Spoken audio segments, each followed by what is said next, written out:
Live from Bristol Motor Speedway in Northeast Tennessee, ESPN Speed World welcomes you to live coverage of NASCAR Winston Cup competition. Tonight, the Goody's Headache Powder 500.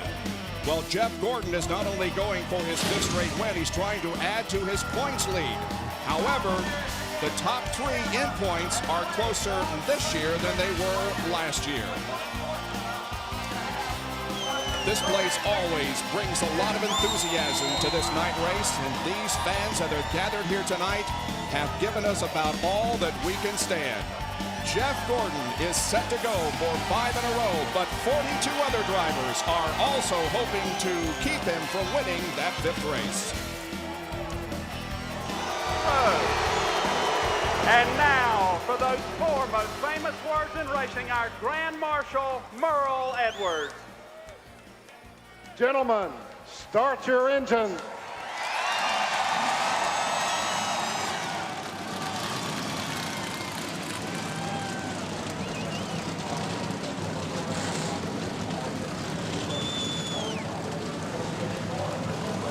While the media, this massive crowd and you millions at home may be focused on this one chance for one man and one team to establish a modern era record, this team is more focused on the big picture. Yeah, I know they've won the last 7 events here, but they have never won a NASCAR Winston Cup short track race at night. You know, and to make matters even more worrisome, their last 2 outings tonight, here last August, and in Richmond in June, they finished 35th and 37th. So it's not the drive to win 5 that's on their mind, but rather the drive just to survive that has the Rainbow Warriors worried.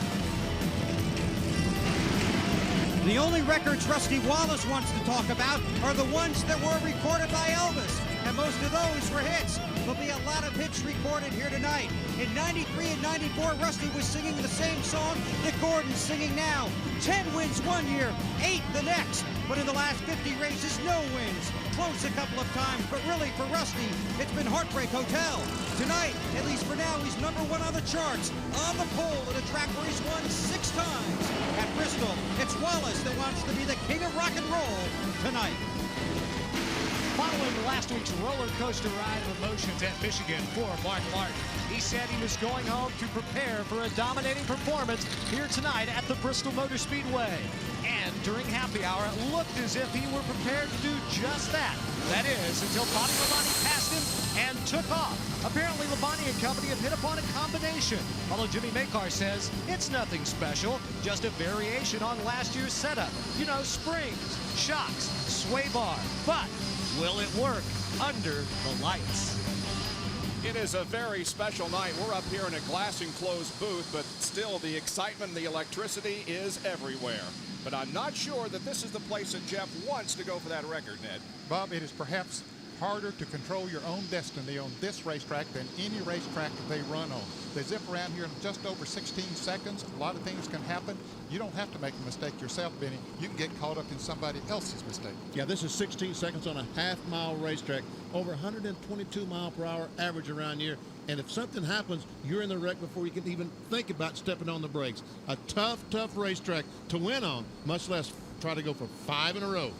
Well, the 43 cars are down there with their engines started, ready to go, 500 laps. Let's check the Walmart EverStart starting lineup. Rusty Wallace on the pole with his 5th pole here in Bristol, but first in the night race. Mike Skinner has 2 top 5 starts here in Bristol in '98.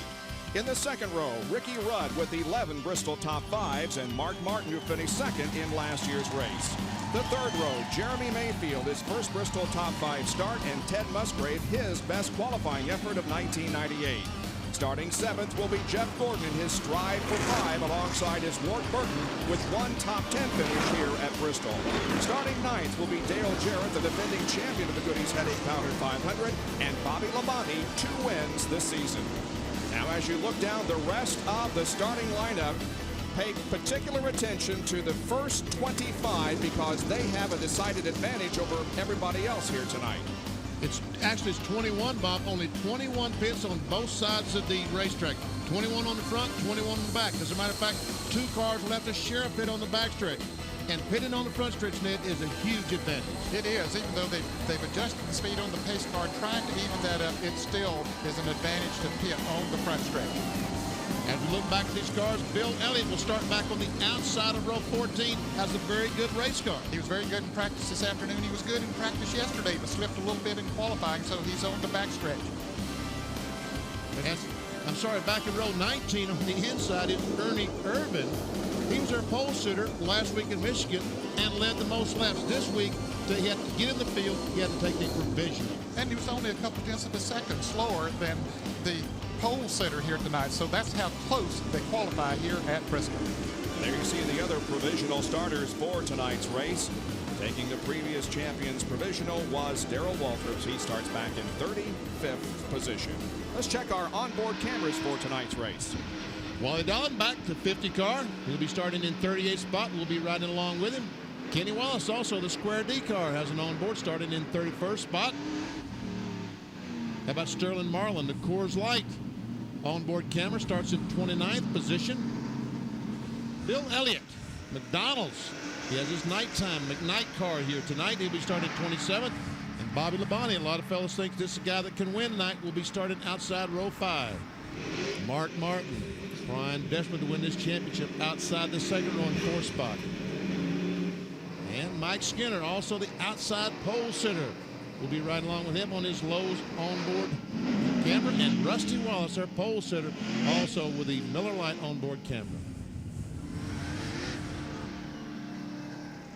And Jeff Bodine, the Circuit City onboard camera. We'll go 500 laps here tonight. Charlie Glott's back with the record. Look when it was set back in 1971. The pit window somewhere between 135 and 145. That is assuming that there are no cautions, which there undoubtedly will be. And they're going for $1.7 million. These are the drivers who in the modern era, that is since 1972, have won 4 races in a row. However, nobody has won 5 in a row. There you see where the drivers finished in their attempt to win 5 in a row, and 3 of those streaks came to end on a short track. It's going to be very interesting to see what happens here tonight. We're just about set to go racing here at Bristol. And the green flag will be waved by Perry Doughty of New Bern, North Carolina. More than 50,000 entries. He was the winner. Attaboy, Perry.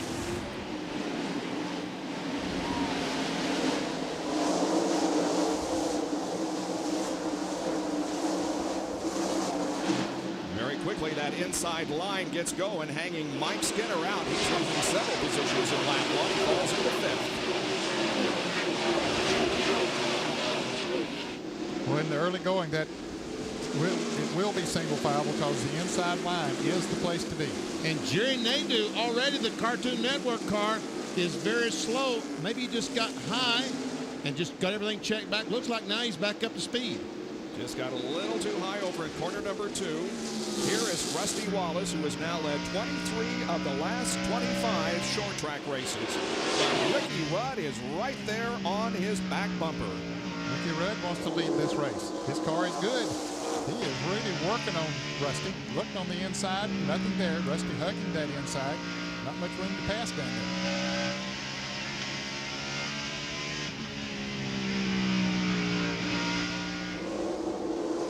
A little bit of racetrack back to the 3rd place car of Mark Martin, who's closely pursued by Ted Musgrave. Then comes Skinner, Jeremy Mayfield, Ward Burton, and Jeff Gordon.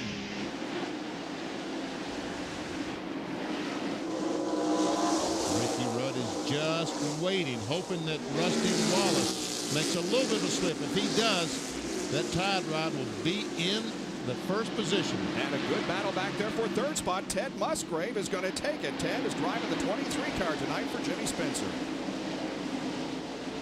Mark Martin didn't fight him. He let him go. He said, okay, if you're that good, go on up there and race those guys who are battling for 1st and 2nd. Good battle back here in the middle of the pack. And we see Kenny Wallace. Car's getting under him. There goes Chad Little by the John Deere. Kenny Irwin goes by the Texaco car. And that's Elliott Sadler in the 92 car. In his 2nd Winston Cup start ever. That's 30th through 35th.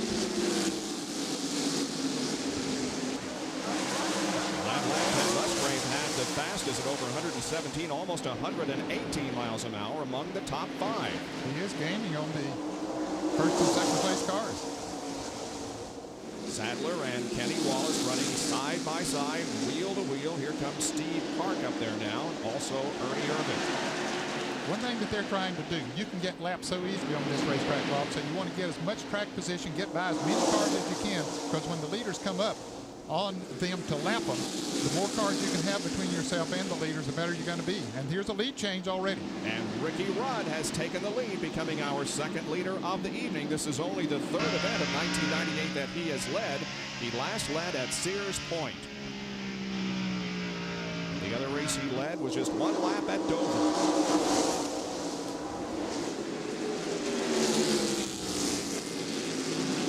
And you see Mark Martin is going back by Ted Musgrave. And Musgrave didn't fight him. He saw Mark coming up, said, your car's a little bit faster now, so he'll let you go. Here's Mike Skinner and Jeremy Mayfield going at it. This is for the fifth position. Jeremy trying to get to the inside, coming down the backstretch into turn 3. He's got the nose under Skinner and will take advantage. Jeff Gordon is right behind this duo. And he's trying to take a look on the inside of Skinner, but Skinner comes down, blocks the move. I'm told that Jerry Nadeau, the throttle was hanging on that car is the reason for him slowing. What a racetrack to have the throttle hang up on you, huh? Yeah. Toughen up on this place without having to concentrate on that. And here goes Rusty Wallace now. Back into the lead. Ricky led 4 laps, and now Rusty takes over once again. One thing that happens on this racetrack, when a car gets up behind you, run through as close as they were running there, it loosens your car up a little bit. And sometimes you want to just let him go. And then you get behind and do the same thing to him. And so he has no choice but to let you go. And there Ricky's working on Rusty once again. It is a good tight battle up front. Rusty Wallace and Ricky Rudd, first and second, as 16 laps have been completed in the Goody's Headache Powder 500 from Bristol Motor Speedway.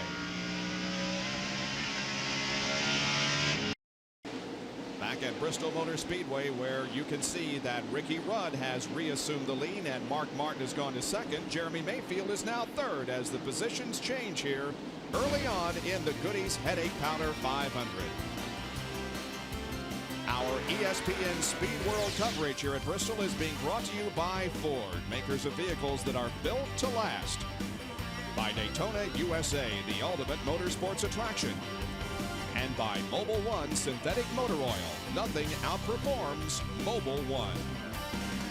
26 laps completed. They click off quickly here, and look at the top 3. They are completely different than when we went to break. Ricky Rudd has about a 10-15 car length advantage on Mark Martin. Take a look how it happens from Mark Martin's onboard camera, the Valvoline on board. And watch this. Oh, little contact. Rusty goes up the hill. Now Mark's going to try it again, and almost some contact once again. But finally Mark was able to get by, and also Jeremy got by Rusty. So Mayfield is now third. Musgrave is fourth. Now, this is when the thing is really going to start getting excited, because they're catching the back of the field already. And now it's these guys. We see Steve Park, Darrell Waltrip, Jerry Nadeau trying to stay in the lead lap, and the Mark Martin, Jeremy Mayfield trying to take positions away, trying to use slow cars to do it. See whether Rudd will go high or low here and try to get around Steve Park and Darrell Waltrip and the others. Rest assured he wants to go low, Bob, if there's any possibility of that. All of this from the Pennzoil Copter Cam circling overhead in the beautiful northeast Tennessee skies. And here now is a battle between Kyle Petty, Jeff Green, and Jeff Burton, who's moving up. That's 15th, 16th, and 17th.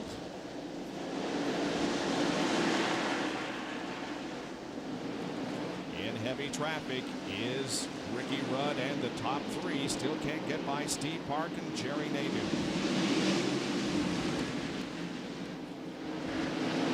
Once again, these guys are just saying, look, you don't have to push me so hard early on. Mark Martin taking a look, trying to figure out what he can do. To get him 5 bonus points, that would be to that. Never seen Jerry Nadeau.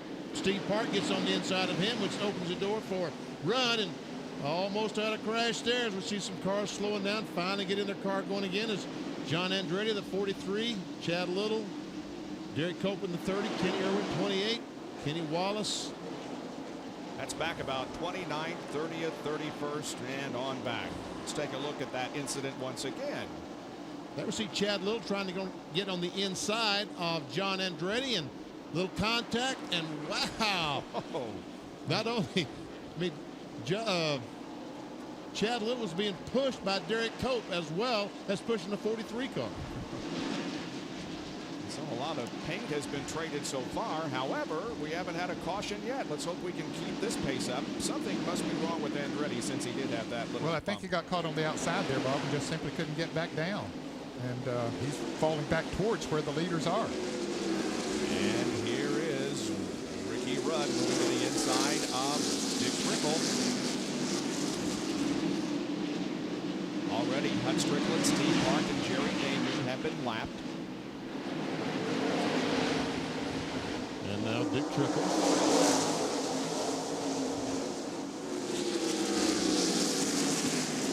Here's Robert Presley.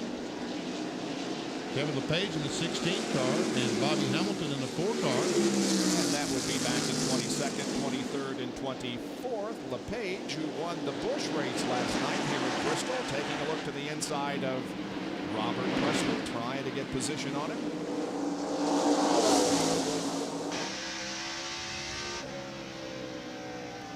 Well, I can imagine that there is a mental fatigue of having to run in traffic, but what is it like out there going this speed for that long? I think mentally is probably the toughest thing right now, because these cars are desperately trying to stay in the lead lap and realizing the leaders are coming. Oh, we got Morgan Shepherd in the wall and spinning and right in front of the leaders, or at least the second, third, and fourth place cars.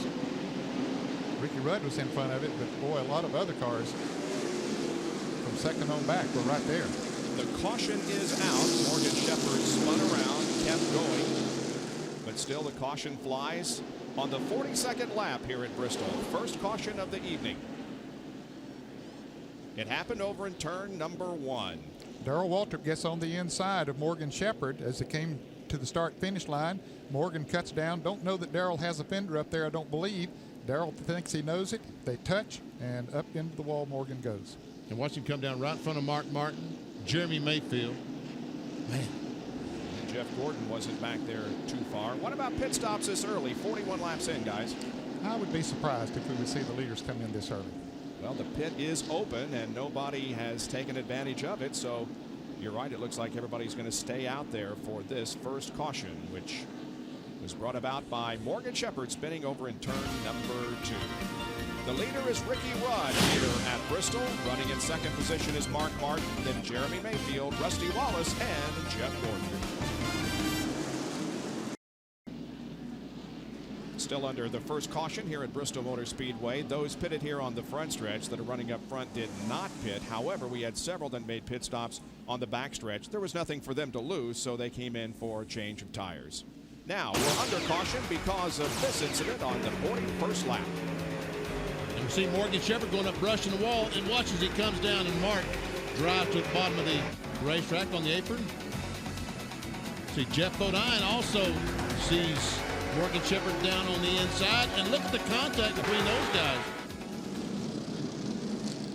During the pit stops, Chad Little came in on the back stretch, lost a wheel. Jerry Nadeau was also in, and his hood flew up. So all kinds of things happening here under the caution. Jerry Nadeau actually lost a couple of laps while he was in there trying to fix that problem. See Bill Elliott as he gets set for the restart. He's back in 29th spot. Wally Dolan back. Bobby Labonte. Bobby is 8th. Jeff Bodine's on board. He's in 10th spot. Second place car, Mark Martin.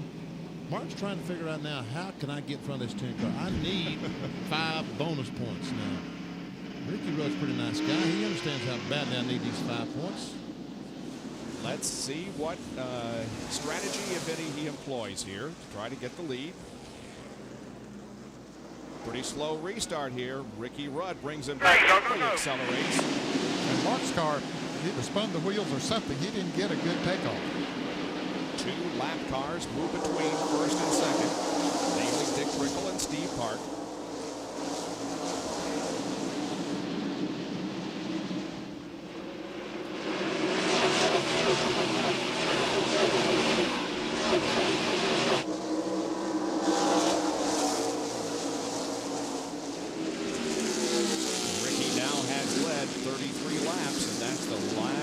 Laps that he has led since the 1997 Brickyard that he won, and Dick Trickle gets a lap back. Yeah, he just drives down there and goes on by. Now, Dick, I believe, is one of those drivers that made a pit stop, put on 4 new tires, and so did the car number 1 of Steve Park, so he gets back on the lead lap. So it looks like the new tires is a decided advantage here this evening with tires that have about 40 laps. The crews down there told me today at about 25 laps these tires really get. And Jeremy Mayfield goes to the second spot. Rusty Wallace tries to close it on Mark Martin. Can't quite do it. And there see Jeff Gordon back in the field.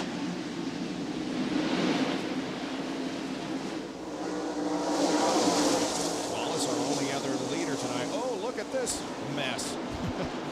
Irwin and Irvin going at it there, along with the 13 of Dennis Setzer. Kenny Wallace is there, yeah. Chad Little. Chad Little did not lose a lap despite losing that tire. So fast work by the crew. Boy, those new tires do make a difference. Look at the difference in speed between Rudd, who did not change tires, and Steve Park, running back in 40th, who did. So we can see he's 0.2 of a second faster than Ricky Rudd. Looks like Jeremy Mayfield right now. The Mobile 1 car is closing in. Dallenbach's up high. Cars going by. Kenny Irwin goes by. Ernie Irvin on the inside. There comes John Andretti. We get on the outside. It's a tough road to hoe up there. Andretti and Dallenbach wheel to wheel on First Plus Financial Field Sunday, giving us an indication of the manufacturer's battle. Sterling Marlin now on the outside. Dallenbach is now to the bottom of the racetrack, and Kenny Wallace now gets up high, and Bobby Hamilton dives to the inside.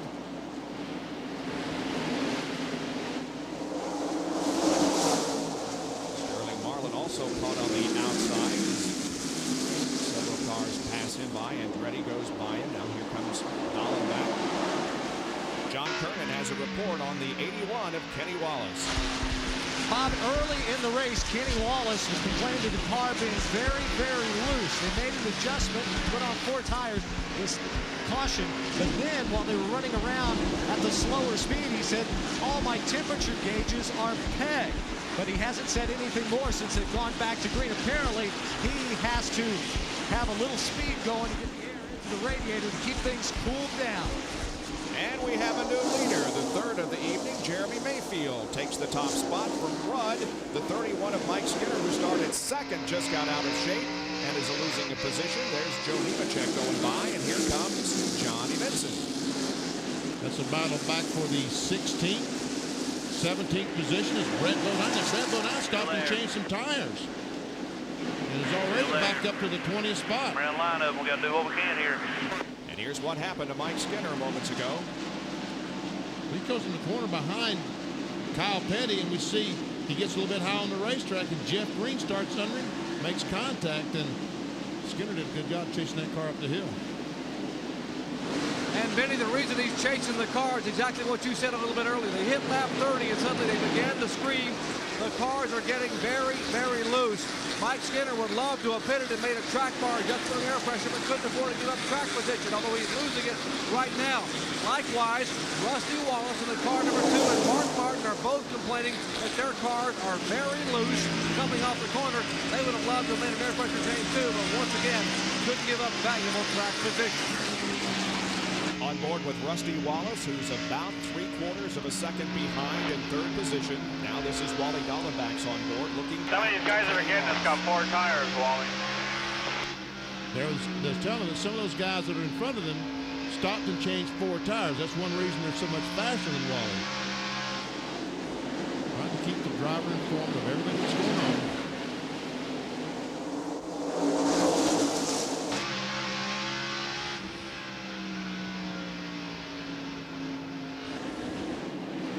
Petty and Jeff Green. Kyle in the 44 car. Jeff Green in the green 46 car. Passes Kyle. Ken Schrader also. Round at 33. 14th position, Green took over. Last time Ken Schrader led a race was here at Bristol in the spring.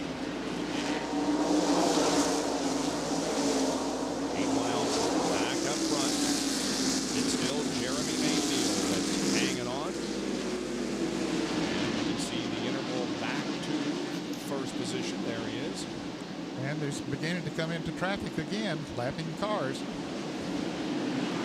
That's Rudd and Wallace running second and third.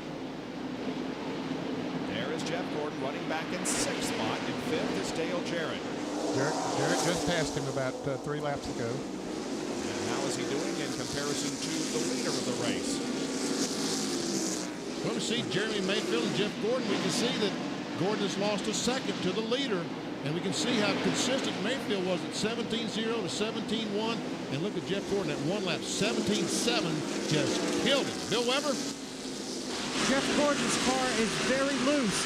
During the last caution period, he talked it over with Ray Evernham. They were going to make an air pressure adjustment on the left front and the right rear to try and compensate for that loose handling condition. Obviously, they're looking for a caution as well. Gordon in sixth spot, and here is the leader, Jeremy Mayfield.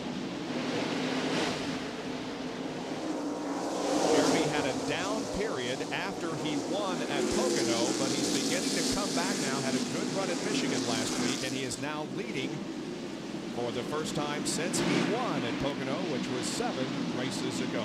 Mayfield by just about a half second over Ricky Rudd, and about 2/3 of a second over Rusty Wallace in third position. 71 out of 500 laps completed here in the Goody's Headache Powder 500.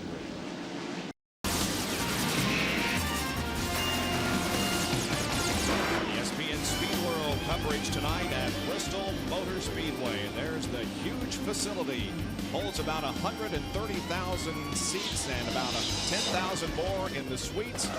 We're showing it to you from the Pennzoil Copter Cam. The race continuing at speed. 81 laps have now been completed. The NASCAR website at www.nascar.com has the latest news and results. Even those of us here in the broadcast booth use the NASCAR online. That's where I found out earlier this week that Michael Waltrip and the Wood Brothers Parting Company, and also where I found out that Joe Nemechek had signed on with Felix Sabatis until the year 2000 or through the year 2001. So a lot of news on www.nascar.com. There you see the battle for fourth position. Dale Jarrett, the Ford Quality Care car, has it. That's the blue 88. Mark Martin lost that just a couple of laps ago. And Sterling Marlin really cannot keep that car on the bottom of the racetrack. And check it out. There's the outside pole center, Mike Skinner, and right behind it is the leader of the race to put Skinner a lap down. Ned, he should have pitted that the last time he got some 4 tires. It could have. That car apparently very loose and needed some adjustments on it.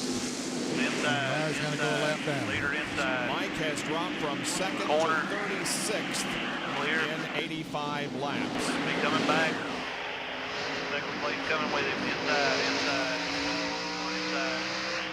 Goes a lap down. Oh, look at the fastest car that lap.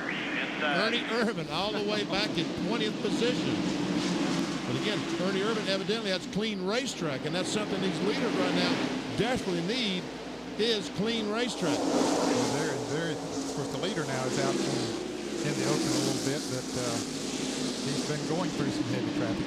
And that last lap, Kenny Irwin was the fastest, and he runs back in 16th. There's still 35 cars on the lead lap. Dick Trickle, who was lapped once. Still there. Big car's coming. And he got back in the lead lap after he changed tires. Dick Trickle did. That's Mike Skinner's radio we're listening to. As the spotter tells him all these cars going by on the inside. Now that's for Car position. inside. Clear low. Clear hold 96. Clear low behind the 96. Back in 16th position is Kenny Irwin, one of the drivers going for Rookie of the Year honors in NASCAR Winston Cup competition. actually took advantage. They got 4 tires. They made an air pressure adjustment, and right now he's running very, very fast. Look at Labby and the crew kind of coaching him along. Be patient, be smooth. Spotter talking to him, tell him when he's clear, tell him not to get into trouble, that they've got a long way to go to the end of this race, but he keeps marching toward the front. Kenny Irwin putting on a very impressive performance here in the early going. There's been many laps on tracks similar to this at Salem and Winchester, Indiana, and USAC Sprint Car and Midget and Silver Crown competition. Here's Ernie Irvin, who has also been on the move. A couple laps ago, he would have ran the fastest lap of anyone. Ernie said during qualifying the other day he didn't qualify well, had to take a provisional to get in the field, but he said he had a good race car for the race, and apparently he does have.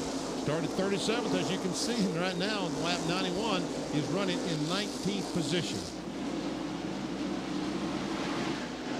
Here's Jeff Gordon, who is in 7th position. He too has just lapped Mike Skinner. Inside. Still there. Leaders are in heavy traffic again. As we see, Jeremy Mayfield has come up on Dick Trickle, who passed Ricky Rudd, got back in the lead lap, but now those tires are getting hot anymore. That advantage has gone away. Sometimes the only way you can get around the guy in front of you is get up there and get him just a little bit loose, give him a little bit of a tap, and then take advantage. Well, when you do that, you're involved in the crash that's a result of that. Yeah, that's the problem. Be so careful. We've heard him talk about it. You want to keep all 4 fenders on the car. You don't want to knock the fender in on a tire. About 5 cars running right there together. All this patience will last for about 150 laps, and then they'll run out of patience. Some of them will, and some of them won't. See Dale Jarrett back there trying to take a look on the inside of Rusty Wallace. That would be for 3rd position. Oh, Trickle. Yep. He let loose when he came off that second corner. First 5 cars are running right together. Allow Dale Jarrett to come up and join the battle, and Mark Martin. And behind Martin now is Bobby Labonte, who has moved to 6th. Jeff Gordon is 7th. And Bobby Labonte is less than 2 seconds behind the leader, Jeremy Mayfield. Check out our Tabasco hot zone and watch the RPMs down the straightaway up to 7,900. And this traffic is keeping that. They ought to be turning about 9,000. Yeah, at least 85 or 800, somewhere in that neighborhood. But you're right, that traffic. And of course, the tires are heated up and worn, and they won't run as fast. The lap speeds aren't nearly as high as they will be when they put new tires on them, so that'll run the RPMs up. Top speed of about 116 miles an hour under those conditions. There we see all the cars strung around the Bristol Motor Speedway.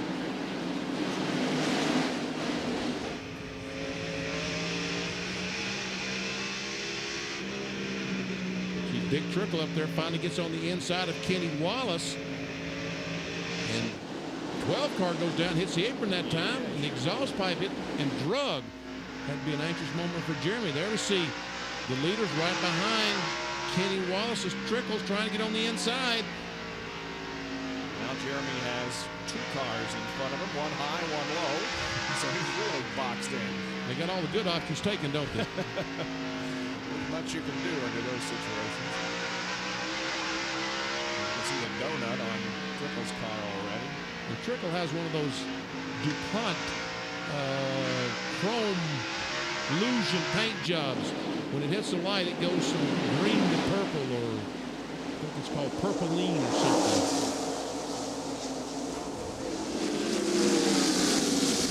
Wallace are having a pretty good battle here, but Mayfield just cannot do it. Oh, about had some contact that time between the leader and Dick Trickle. You got to be impressed with Kenny Wallace up there in that outside group. He's been holding them off. Here comes Trickle again down on the inside. Kenny, of course, was the pole sitter for this race a year ago.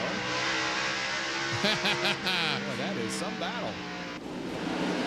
Both of them are just fighting for their lives because that's the leader right behind them. If they can stay there, the caution comes out, they save a half mile, an entire half mile. The pace car picks up the 12 car. These other cars get to go all the way around the racetrack. It's 34th and 35th running side by side. They've been doing so for several laps now. And again, Trickle loose coming off the corner. Oh, this time he goes up the hill and just carries Kitty up out of the groove.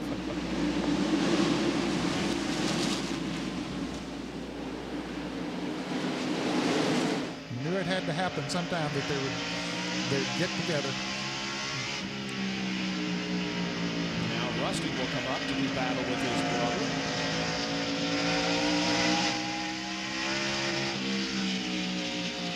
Mayfield has now led the most laps. He's led 50.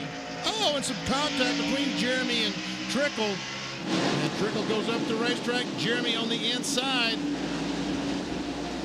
Down, there you go. Made that pass. Good car, looking under, but it's not there. Coming under. Now Rudd will come along. Get behind the 10. Doesn't get behind the 10, but Rusty Wallace is there. New car coming under. 88 coming with him, but it's not there. You're clear. Well, the first three have cleared that major traffic jam. It's Jeremy Mayfield, Ricky Rudd, Rusty Wallace, the top three. Jeff Gordon, going for 5 wins in a row, is in 7th position. Primer here. Side. Back at Bristol Motor Speedway, where the caution has come out for the second time. Joe Nemechek got into some trouble up at the first and second turn area of the racetrack. And it's a big break for those cars that were about to go a lap down. The next car that was going a lap down would have been Dale Earnhardt. Jeremy Mayfield was right on his back bumper when the caution came out. And you see they're having trouble getting the jack around the car. They cannot get the left side up because the left front is flat to get the car in. Now finally they get the car jacked up. Come back and get right. Come back and get right. Flat. Go ahead, the pace car now just went by. And the pace car has picked up the field, and so the pits are open here on the front stretch. And here they come. All of them come. And boy, Ned, some of them said, thank goodness. Yes. And Jeff Gordon probably the main one. Jerry Punch. Expect to see some track bar adjustments and air pressure adjustments on most of the lead cars. Almost everyone, including our leader Mayfield, complaining of the cars being loose coming off the corner. Let's check in the Gordon pit with Bill. 4 tires, 2 cans of fuel, no adjustments for Gordon, although his car is a little loose. They did make the air pressure adjustment we talked about earlier. Traffic very tight on pit road. Gordon's away. Backstretch pits, John. Kenny Irwin worked his way all the way up to the 11th spot. He pits now on the backstretch. Right side work is done. Here comes Rusty Wallace, Jeremy Mayfield, Dale Jarrett zipping by as more cars who pitted on the front stretch are going to go by him. They clean out the front and now it goes in, but the 16 car is going to beat him out. But I believe the 16 car with Kevin LePage took only right side tires. I'll have to check on having a 4-tire change. John Andretti gets boxed in by Bill Elliott. He has to back up and a loose tire out on the track. The second one already tonight. Chad Little lost one, and it rolled on the front straightaway.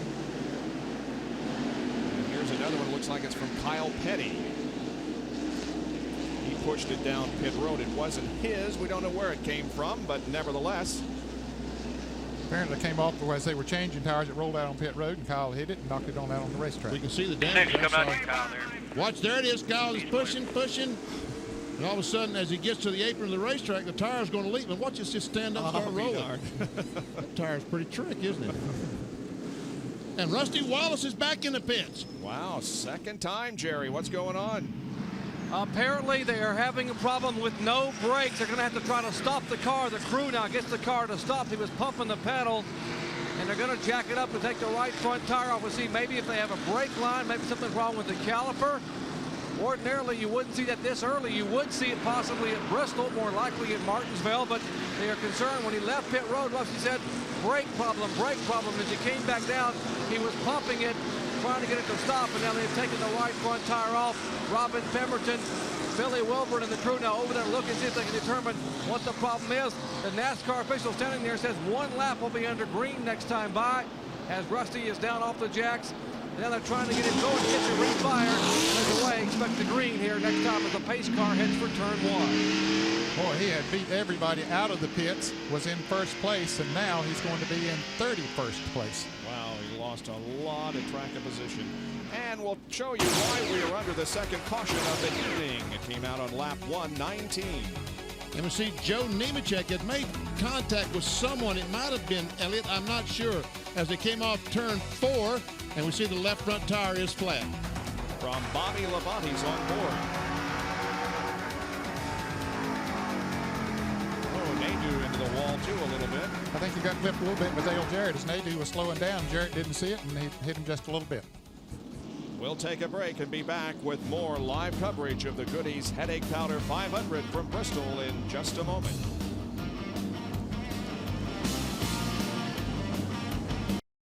Clear.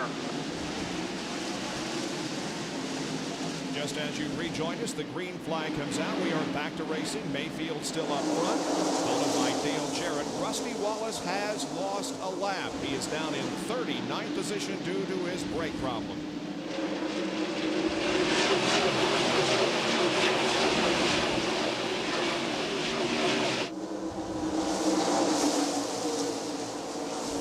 Take a look at a pit summary now of where they were when they went in and where they were when they went out. Look at Rusty Wallace. He was third when he went into the pits, and he restarts at 39th, lap down. But on the regular pit stop, he actually came out first, but then had to come back in. Jerry Punch has more.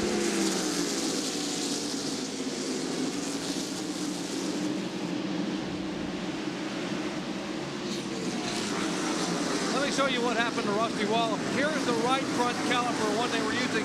This right here is the bleeder valve. They thought it had broken this bleeder valve off. In reality, it had just gotten loose and was allowing fluid to leak out whenever he would jump on the brake pedal. They came back in the second time, lost a lap in the pits, and tightened the bleeder valve up. It is now nice and tight. Rusty is one lap down. As 131 laps are completed, all cars are still running. There is Dale Jarrett running in second position with some lap cars around him. Having a tough time getting around Kenny Wallace. Kenny Wallace has found a high groove that's working for him. There's room down on the inside for DJ to pass, but so far he hasn't been able to make the pass, and Jeremy Mayfield is simply running away. Jeremy Mayfield has opened a 2.25 lead on Dale Jarrett as Jerry tries his best to get by Kenny Wallace. Boy, Wallace has been a tenacious battler tonight. He's been up on that high groove and has been able to make it work. He sure has. Now Jarrett. I don't think so. Well, now he does. Get around him. Yeah, he did finally. Bobby Labonte running back in third. Then Mark Martin and Ricky Rudd.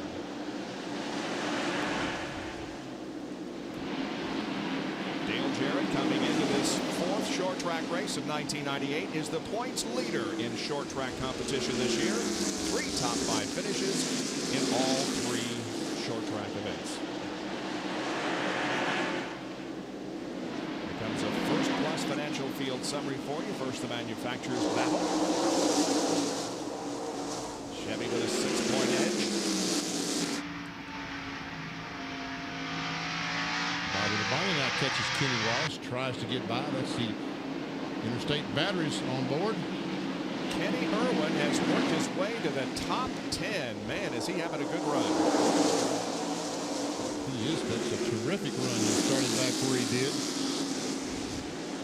Shows a lot of patience, and also shows that he has a good race car. Started in 34th position. John Kernan.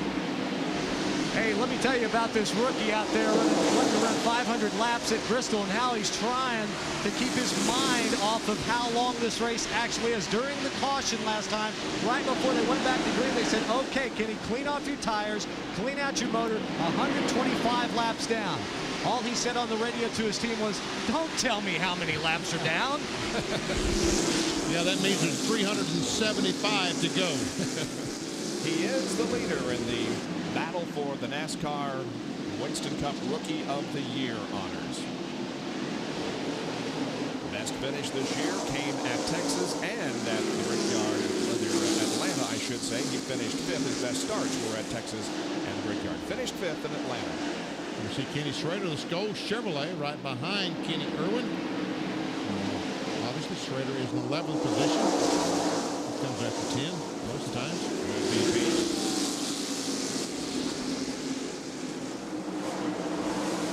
30 cars on the lead lap.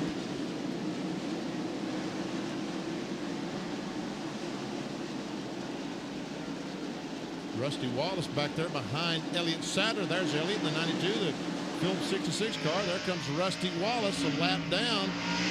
That is for position when he makes the passes, because Steve Park in the 1 car is also a lap down. Rusty moves to 35th. We mentioned Dale Earnhardt and how that most recent caution benefited him because he was about to go a lap down. He is now up to 18th.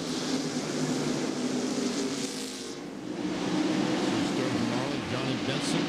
Benson is not carrying the Cheerios colors this week, as you can see. Instead, it's called the kids car, and they're pushing the kids line of cereals, Lucky Charms, and tricks, and that type of thing.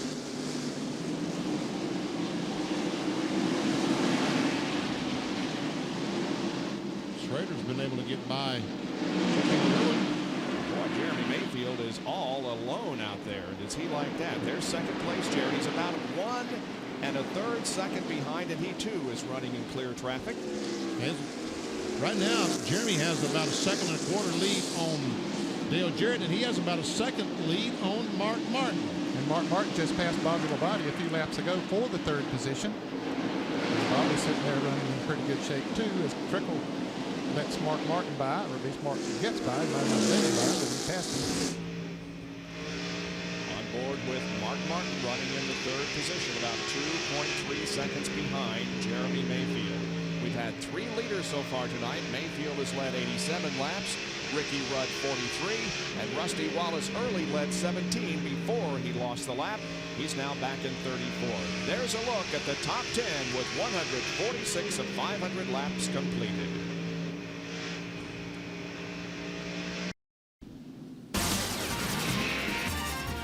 ESPN Speed World is live tonight at Bristol Motor Speedway in Northeast Tennessee. 140,000 people are here to see this NASCAR Winston Cup race, and possibly some records being set as Jeff Gordon goes for his 5th consecutive win here. This overhead shot of the beautiful facility here, courtesy of the Pennzoil Copter Cam. You can see that the cars have slowed down and are lining up behind the pace car. That's because Dick Trickle has shortened his number 90 Heilig Myers Ford. Boy, it's amazing that he was able to get it back to the garage area. Watch the upper right-hand corner of this replay, and you may be able to see, there he is. Gets in the corner, and I don't know that Bobby Labonte was close enough to him to have anything to do with that. We got an onboard camera with Bobby Labonte. Let's just check and see. There we see Trickle going by the start-finish line down in turn 1.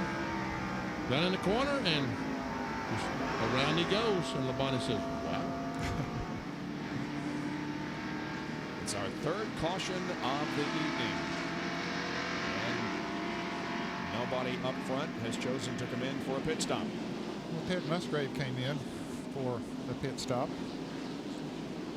A few others that are running maybe 20th on back. Yeah, Ward Burton and Brett Bodine come in now, and Derek Cope. And so Rich Bickle, the very last car down there. Down to Bill Weber. Well, Ward Burton has been on pit road once. He took right side tires in order to not lose a lap. He had to come back in to get his left side tires. Took a little while on the left front, but he's away. Derek Cope did the same thing, and Musgrave was in. He got 4. Jerry? Well, Dick Trickle's Heilig Myers Ford now gets a huge sledgehammer done to the back, what's left of the rear deck. Tommy Baldwin and the crew now for Dunleavy working on the car.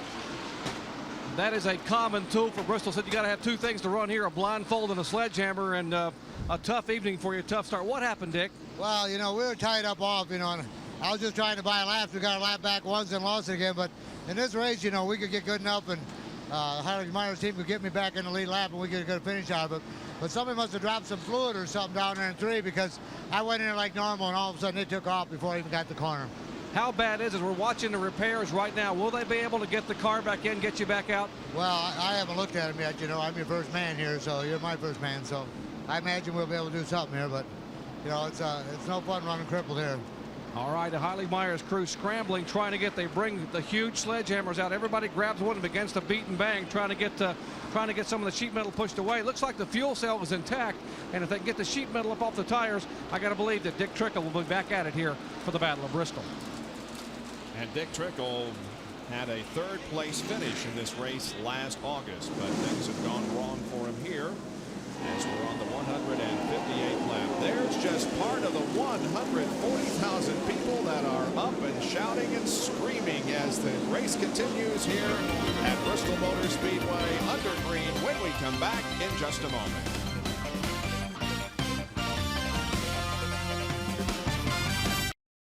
Back at Bristol Motor Speedway, where as promised we are back to racing.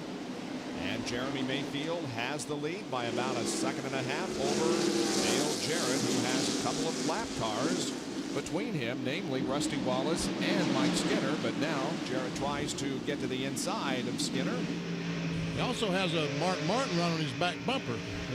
Jarrett's car appears to be a little bit tight, and it's tough for him to make those passes down. Looks like he's going to be able to make it now. The car, from my observation, looks like it's a little bit, the front end don't cut coming off the corners, and that's what we call tight. But as you run on, sometimes that works to your advantage. Skinner back in 32nd position. Now Rusty has caught his teammate Jeremy Mayfield and could get back on the lead lap. Let's go to the pit for Mary Hunt. Yeah, that is the plan. Mayfield said, we're going to let Rusty go. He's my teammate. He's been a huge help to me. That's exactly what just happened. Mayfield pulled up, let the 2 car go by to get him back on the lead lap now. But Rusty's got to hustle because Mayfield can't afford to wait on him. He knows that Dale Jarrett is coming. Put Rusty back on the lead lap in 31st spot. Well, what they're doing is they're putting it in Rusty's hands. Jeremy let him go by, as he should have. So Rusty's up there. Now, if he can't maintain that pace, and Dale Jarrett comes up and catches Jeremy Mayfield, Jeremy has no choice but go up, a little tap on Rusty's bumper and say, look, Rusty, you got to go on. You have to go on. If you can't, then you got to let me back by. And then if I can maintain the lead and you're still there somewhere, and a caution comes out, you get back to the lead lap. On board with third place Mark Martin. And Mark Martin is all over Dale Jarrett. And a guy having a great night as we see the field go by. First of all, Jeff Gordon's running up in 6th position. In 7th is this guy with the Circuit City onboard camera. This is Jeff Bodine. And you see that Joe Nemechek, the Bell South car, the car that lost many, many laps in the pits, is the car between he and Jeff Gordon. Picked up 4 positions since the start of the race. Jeff has ever finished here was 3rd, and he's done that on 4 occasions in the 32 races that he's competed in, most recently in the spring race of '89. We'll see Terry Labonte, and also Michael Walton is in 9th position.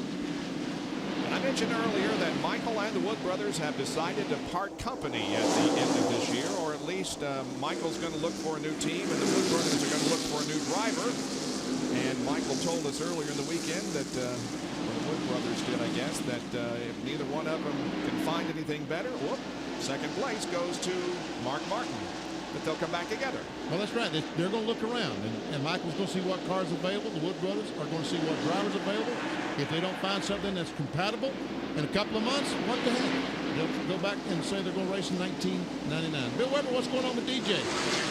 Well, just as Ned speculated, the 88 Connolly Care Ford is a little bit tight. In fact, it's been a little bit tight since the beginning of the race. When they pitted, they put on 4 tires, and they made a chassis adjuster to try and help the car. They did a little bit, but Todd Parrott says DJ is still a little tight right now. On back to 3rd position, that's Mark Martin, who passed him a few laps ago. Mark is now a second and a half behind the leader, Jeremy Mayfield. You see we're checking your first plus points position. You see Jeff Bodine with his good run with gained 3 points in the position. Johnny Benson got awfully high up there in the corner for some damage. A little bit on the left rear. Yeah, we see someone has gotten into the left rear. That might be what caused him to go high, but didn't look like he made too much contact with the. Oh, we got the 50 car very, very slow down the front straightaway, and I thought we were going to have another crash, but. Side. Well, we see Wally Darling back very, very high. It's like it's, I don't know, it's flat tire or a silver or what. I don't know what's the deal here. Let's go back and take a look and see what happened to Johnny Benson. Top left. There he is. It was very high. Did a good job of keeping it off the wall, but apparently somebody did get into that left rear corner there that shot him up high, but he kept her out of the wall.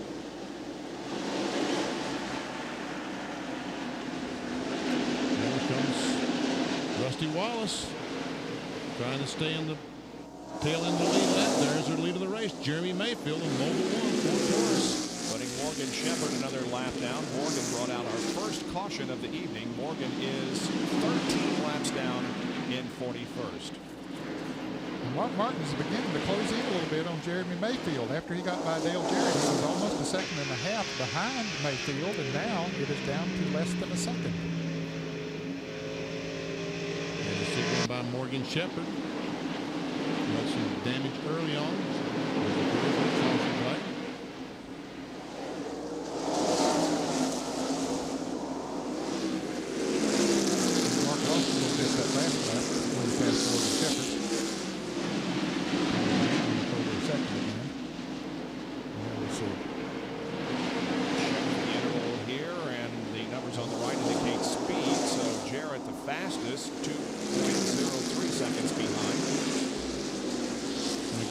See that Ted Musgrave in the 23 car had the third fastest time. Musgrave right now is back in 12th position.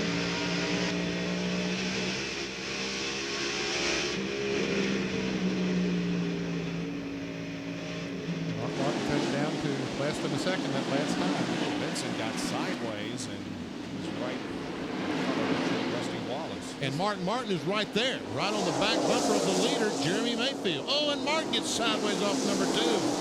Well, he saw that leader up there and he got excited and nailed that throttle just a little bit too quickly, and the back end jumped out. And Johnny Benson's got to be wondering, have I got a tire going down or what's going on here?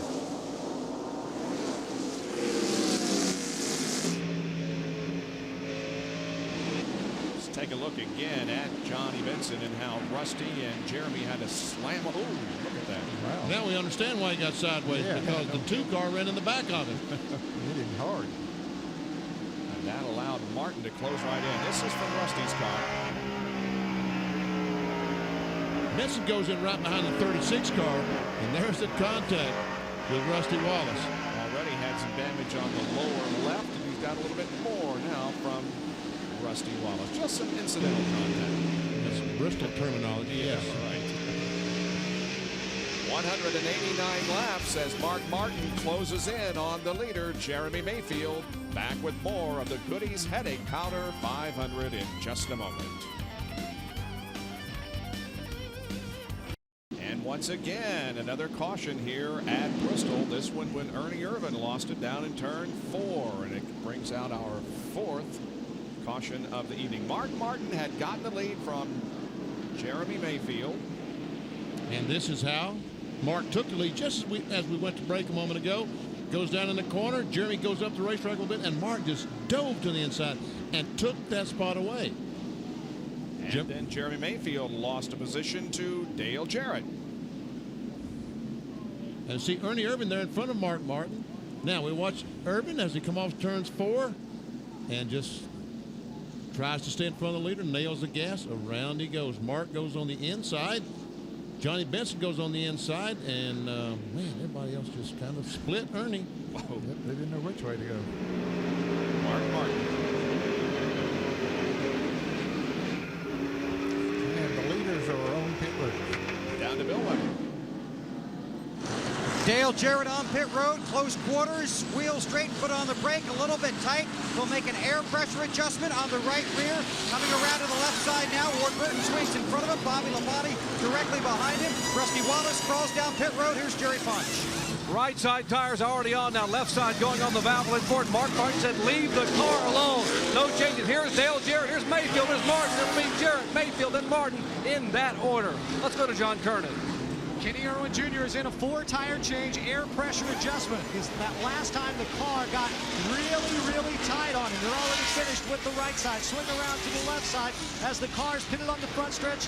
Already come down and put in positions down. However, they're able to fix this car. Now he's going to, and John Andretti was backing up. And Kenny Irwin had to stop that. Really cost him some time here on pit road. Wow. He was running, what, about 10th, wasn't he, Ned? He's got that 22 now. And he's going to come out running. Probably Wow. maybe 20th or maybe even more. 22nd, he will come out running. So we can see, we keep talking about the disadvantage of the front stretch, back stretch, and there it is. There we see the back pits, and watch as these leaders.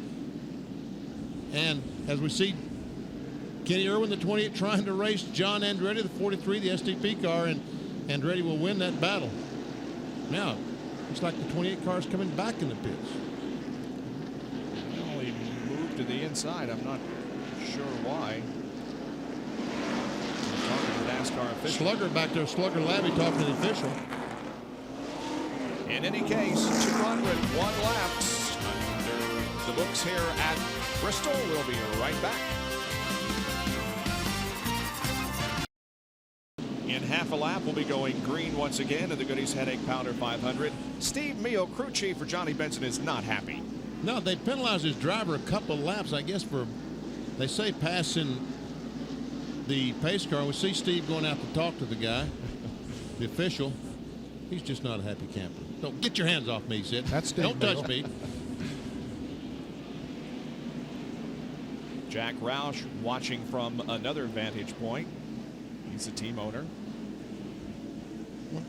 I can't quite read all those hands. Everybody just upset, waving their hands and what have you. But after all, it's Bristol. It's Saturday night. They're supposed to be. That's right. Somebody's supposed to be. And Rusty Wallace was a big benefactor here. Rusty Wallace was right on the tail end of the lead lap. The caution flag comes out. He goes all the way around, goes to the pits, changes 4 tires. He goes from running 29th to running 15th with 4 fresh tires, or at least 2 fresh tires. And when the caution flag came out, the 26th car passed the leader of the race after the start-finish line and went on around trying to get a lap back. But in fact, he passed him after the start-finish line. Dale Jarrett is the leader of the race. He's our 5th leader tonight, followed by Mayfield. Then Mark Martin and Jeff Gordon is as high as I think he's been all evening, except for maybe the start. He is going for 5 consecutive wins. Nobody has done it in the modern era of NASCAR racing. That is since 1972. The Rainbow Warriors have given him another great pit stop, and he is now up to 4th position. That's the teamwork that Jeff talked about at the very beginning of our program. He was able to go by Ricky Rudd and I think the 18 car on that pit stop. You see Rudd back there, the 10 car is in 5th place. Bobby Labonte is in 6th.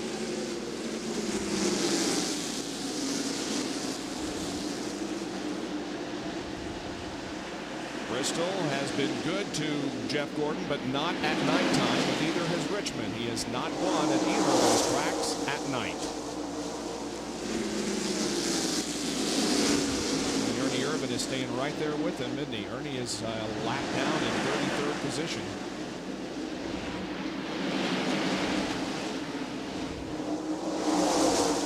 Ernie was the reason for the caution last one. He spun coming off of turn 4 as he was about to be lapped, but he didn't hit anything. And then we see Jeff Gordon is putting a couple of laps on, couple of car lengths on Ernie Irvin. And now Irvin is drifted back in the right in front of Ricky Rudd. Meanwhile, up front, there is Jarrett with the black car of Sterling Marlin between himself and 2nd place, Jeremy Mayfield. But look how far Mike Skinner has pulled out in front of the leader. He beat him down into turn 1 and is taken off. Mike back on the lead lap in 30th position. There are 3 cars on the lead lap, and everybody except Dick Trickle still running in this race. Trickle is not listed as out, but his car is off the track being repaired from his accident.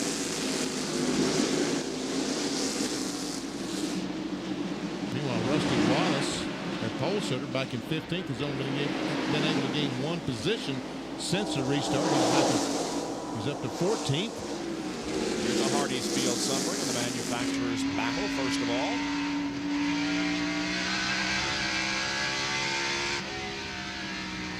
You see that Fords have the first, second, third, fifth, and seventh positions at the moment. Sterling Marlin going in the corner and bottoming out, dragging the racetrack. You see the sparks flying. And we got a big crash in the back. Come on, Well, it took us a while, but we finally have our typical Bristol crash. Man, There's Derek Cope involved. Who else? Brett Bodine is involved. The 96 car is involved. John Andretti, Robert Presley, who's making his 100th NASCAR Winston Cup start here this evening. Wow. And that's how things can quickly change from a good run to a bad one. Cope will take the gum-out Pontiac behind the wall. Andretti trying to get his car going, but he's got a lot of damage there. And here's the Jasper Engines car of Robert Presley trying to back out of there. Mike Skinner, the outside pole sitter, was able to stay in front of the leader and get his lap back. Let's look at it. On the backstretch. Ever see the 46 car? Jeff Green gets into Brett Bodine. Kevin LePage, the 16 car, gets turned around. And we see Derek Cope has, I guess, ran into the wall is what he hit. And now he comes down, hits the inside wall. Chad Little's also involved, the John Deere car. You see Preston sitting up there. The 96 car, the CAD car, is also involved. Listen and watch.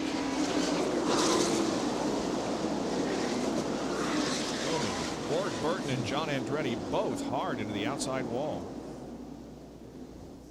Man. And from Bill Elliott's on board.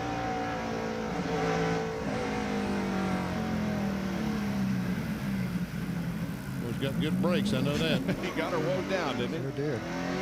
Most of those cars were on the lead lap. We've gone down to 24 cars on the lead lap now. We did have 30. Skinner is in, Jerry.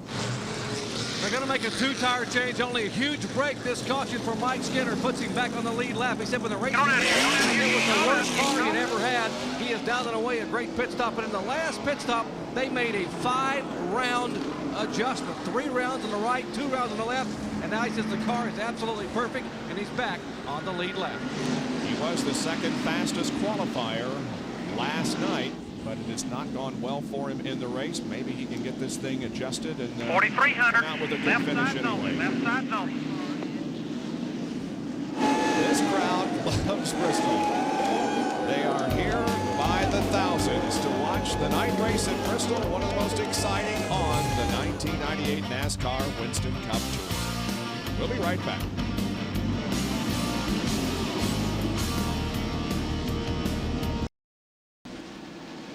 The Palace of Speed, they call Bristol Motor Speedway in Northeast Tennessee. That's the site of our NASCAR Winston Cup race here tonight, as Jeff Gordon goes for 5 consecutive wins, trying to become the first driver in the modern era of NASCAR competition since '72 doing that.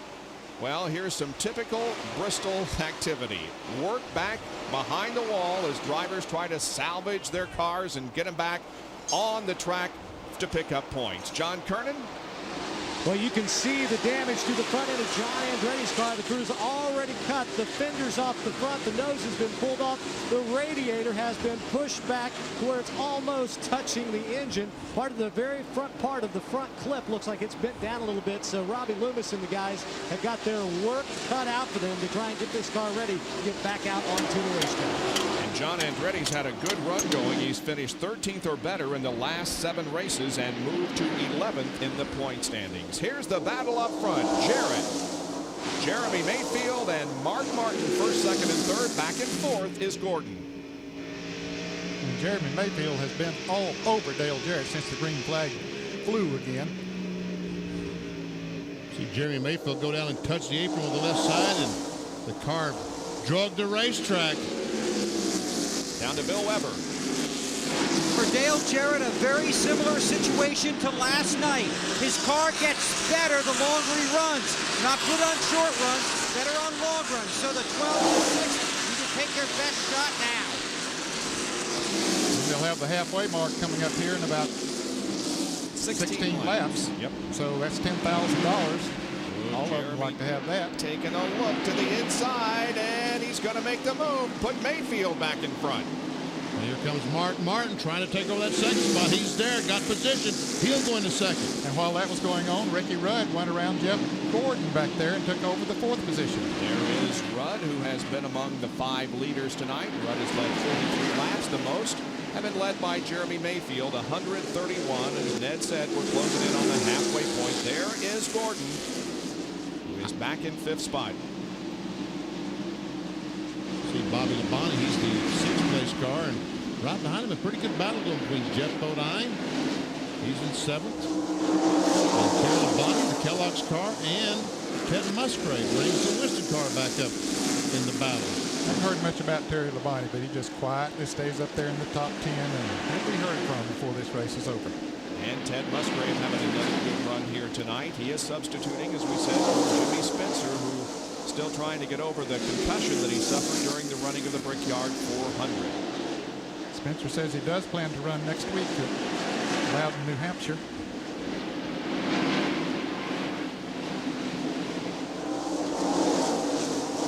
Terry Labonte, of course, a former winner here at Bristol, has 2 victories, and Musgrave just took a position from Terry. Yes, he did. Moved into the 8th position.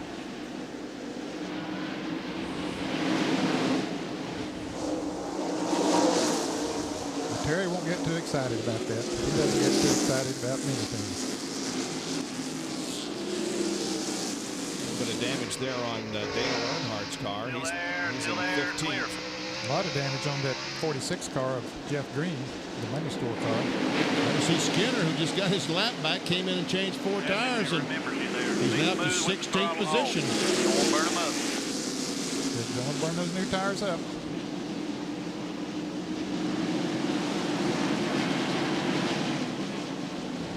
Fords are doing well here, as you can see on the Hardee's Field summary, with 5 in the top 7. You see Rick Henry, 2 of his Chevrolets in the top 10. Jeff Gordon and Terry Labonte. There's the Pontiacs. Bobby Labonte is leading that group. Rusty Wallace was able to get back on the lead lap after losing a lap because of a brake problem, and he has now worked his way up to 11th position. Make that 12. Just lost it right then, but still, he's only about a half a lap behind the leaders, so he really has made a great comeback. Sure has.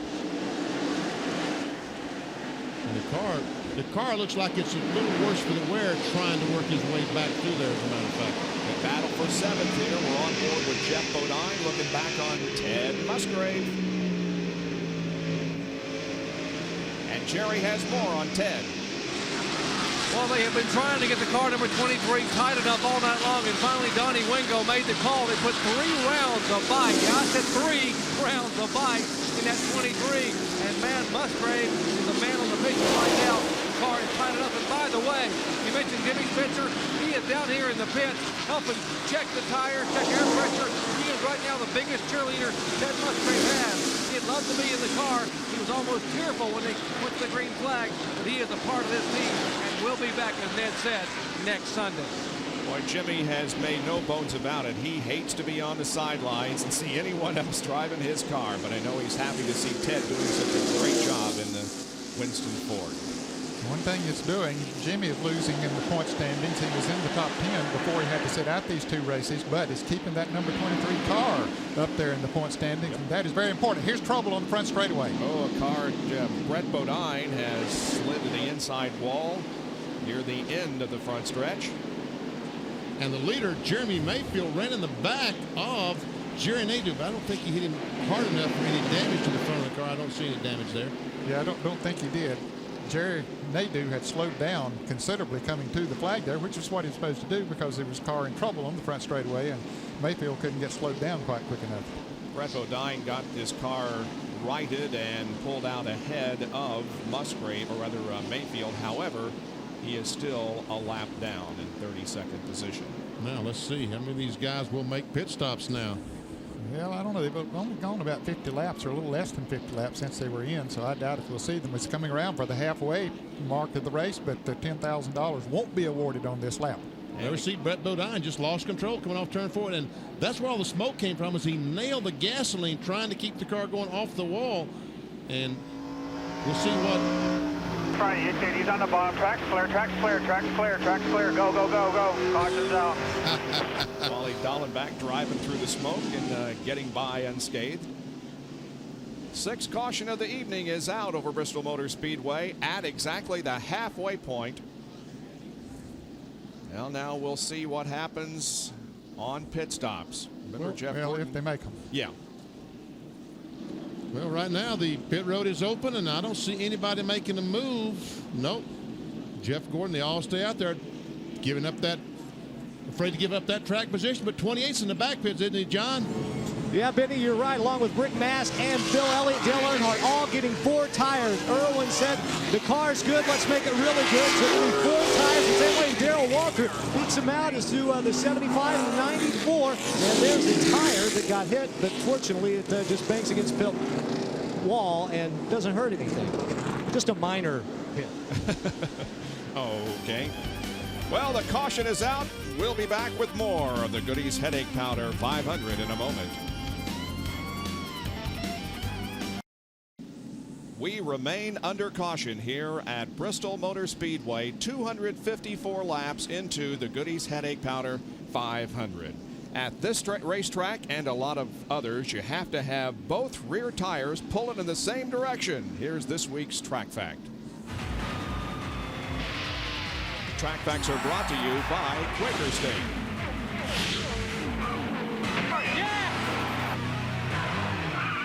In NASCAR Winston Cup racing, there are 2 types of legal rear-end gears: the Detroit locker rear-end gear and the open rear-end gear. Now, the open gear is what most teams will run while qualifying at Daytona or Talladega. It allows the 2 rear wheels to operate independently of one another. It gives the driver perhaps a little smoother ride around the track and a little better feel for the car. It might be worth a 1/10 of a second in qualifying. But in those races, and just about every other race, most teams will run a Detroit locker rear-end gear. It locks the 2 rear wheels together, forcing them to operate in tandem around the track, except going into the turn, because when a driver gets out of the gas, the right wheel will unlock. It needs to spin faster because it has a greater distance to travel. But going out of the turn, when the driver gets back in the gas, the 2 wheels will lock up again, giving him more traction off the turn. The Detroit locker rear-end gear, one of the most dependable pieces in NASCAR Winston Cup racing. Benny, you were outstanding on that track fact. Didn't I do good? Congratulations. Thank you very much. That has never been explained better. Thanks to Weber. Yeah. Look at the crowd. They're on their feet. They love it. And they want to be on TV. All right, you're on TV. And we're about to go back to green. All right, folks, sit down. Watch this green flag. 5 laps to determine the halfway, Lenny. Jeremy Mayfield right now is out front. Mark Martin is second. Then it's Dale Jarrett, Ricky Rudd, and Jeff Gordon running in 5th spot.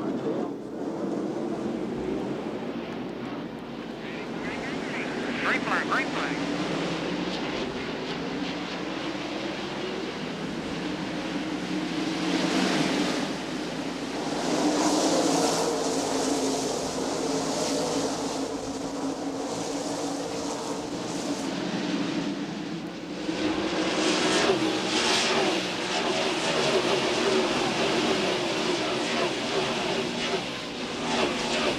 Martin's right in the middle of a hornet's nest. He sure is. And Jeremy Mayfield is driving away, and he can count that money here just very shortly. Well, Mark finally cleared the hornet's nest. Now Dale Jarrett and Jeff Gordon have to run through it. And Ricky Rudd. Ricky Rudd is in 4th place. Ricky Rudd's having an awfully good run here tonight. Never see Bobby Labonte looking on the inside of Jeff Gordon. But Gordon uses the 26 car as a pick, maintains that 5th position. On board with Jeff Bodine, and he's having a great run in 7th. There he is, the 42 car, Nemechek, several laps down. This is Labonte's car, the Interstate Batteries Pontiac, as he looks back at Jeff Bodine. Says, I hope this is as close as it gets all night.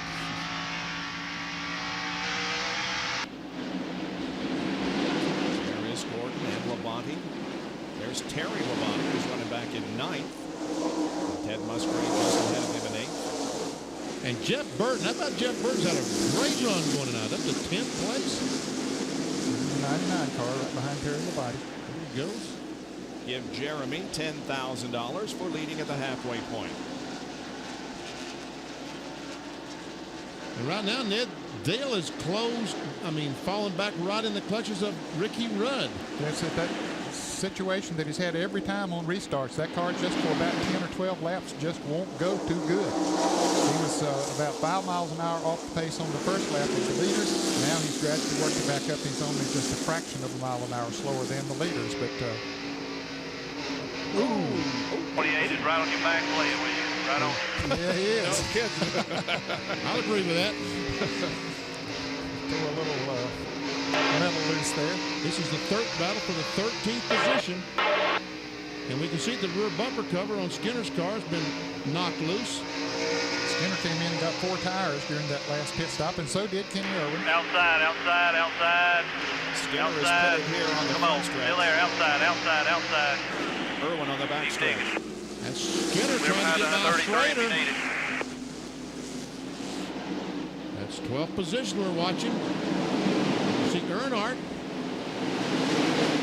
He's back in 16th. Still there. Clear. Good job. And here comes Kenny Irwin up beside Ken Schrader. Now remember, those cars took on new tires. Kenny Schrader did not. And it's telling there right now. He's got about 50 laps on his tires. Rick Mast goes by and takes over. Now, all 4 of these cars battling for position. Ted Musgrave in the 23 car closes in right on the back bumper of Jeff Bodine. This battle's going on almost 6 seconds behind the leaders. We see Jeff Burton on the inside of Terry Labonte. And trying to get the 9th position away. He'll force Terry up the hill, and Jeff goes to 9th. The outside batter's in 9th spot. He's on board with Wally Donovac, who is a lap down in 27, so he's not involved in the battle for position here, but he's running with Terry Labonte.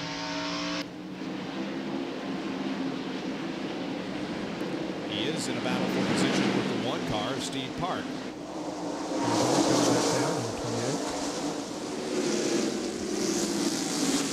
Went a lap down early, Steve Park did, and Wally in the first 150 or so laps went a lap down. There you see on the move Kenny Irwin from 34th up to 13th, and Darrell Waldrop, who started last in 43rd position, is up to 24th. Earnhardt has gained 15 spots. Bobby Hamilton gained 14. I was going to try to do that arithmetic in my head, Vinny, but I couldn't, so I let you do it. That's why I did it for you. Because I knew you'd never get it done. How about some Tabasco hot zone telemetry here? There's Martin Gaines on Jeremy Mayfield. See those RPMs and miles per hour? Uh-oh, Jeff Gordon loses another spot. Bobby Labonte moves into the 5th spot. Gordon back to 6th. Oh, we got trouble up in, looks like Benson in the wall up in 1. Indeed it and is. no caution flag yet, but he's going to stop. Now the caution's out. Caution is out for the 7th time, Jerry. Kenny Schrader came right up on the 26 and started to make a move, and it looked like he was going to go left and right, and then couldn't make a decision, or maybe couldn't get the car cut enough. He ran right into the back of the 26 car, lifted the 26 up in the air, and then it was over with. Benson's car began to sail up toward the wall, and thus the caution flag. Well, we pick it up after Schrader had made the impact with Johnny. We saw the impact with the wall. Obviously, that's the damage to the back of the car was done when he backed into the fence, not when Schrader ran the back of it, but that was the cause of going into the wall. Now, will they pit? They've run about 77, 78 laps since they pitted. I believe they'll come in this time. Looks like they are. The pit road is open. Yep.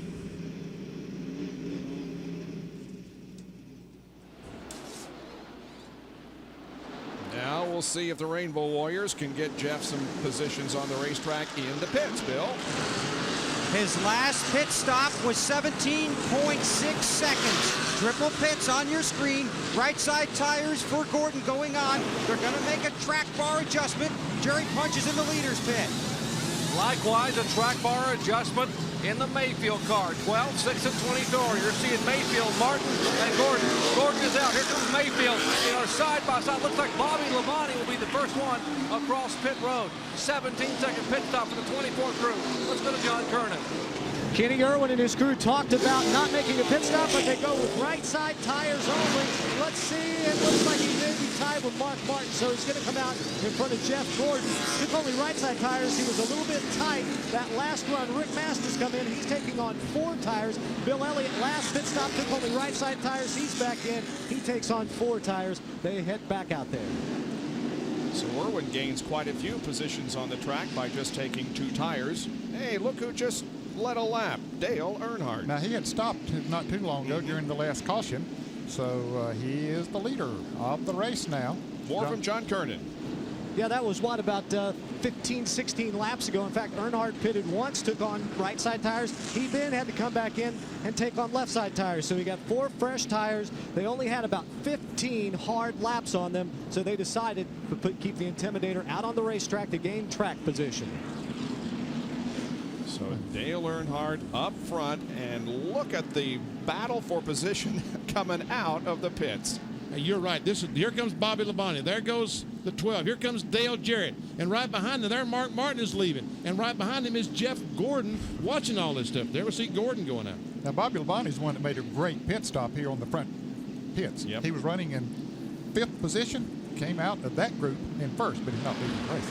He will be in 3rd position as we go back to green, and Jeff Gordon will be in the 8th position. No driver in the last 10 years has won both races in the same year. Jeff Gordon did win the spring race here at Bristol. We'll be right back.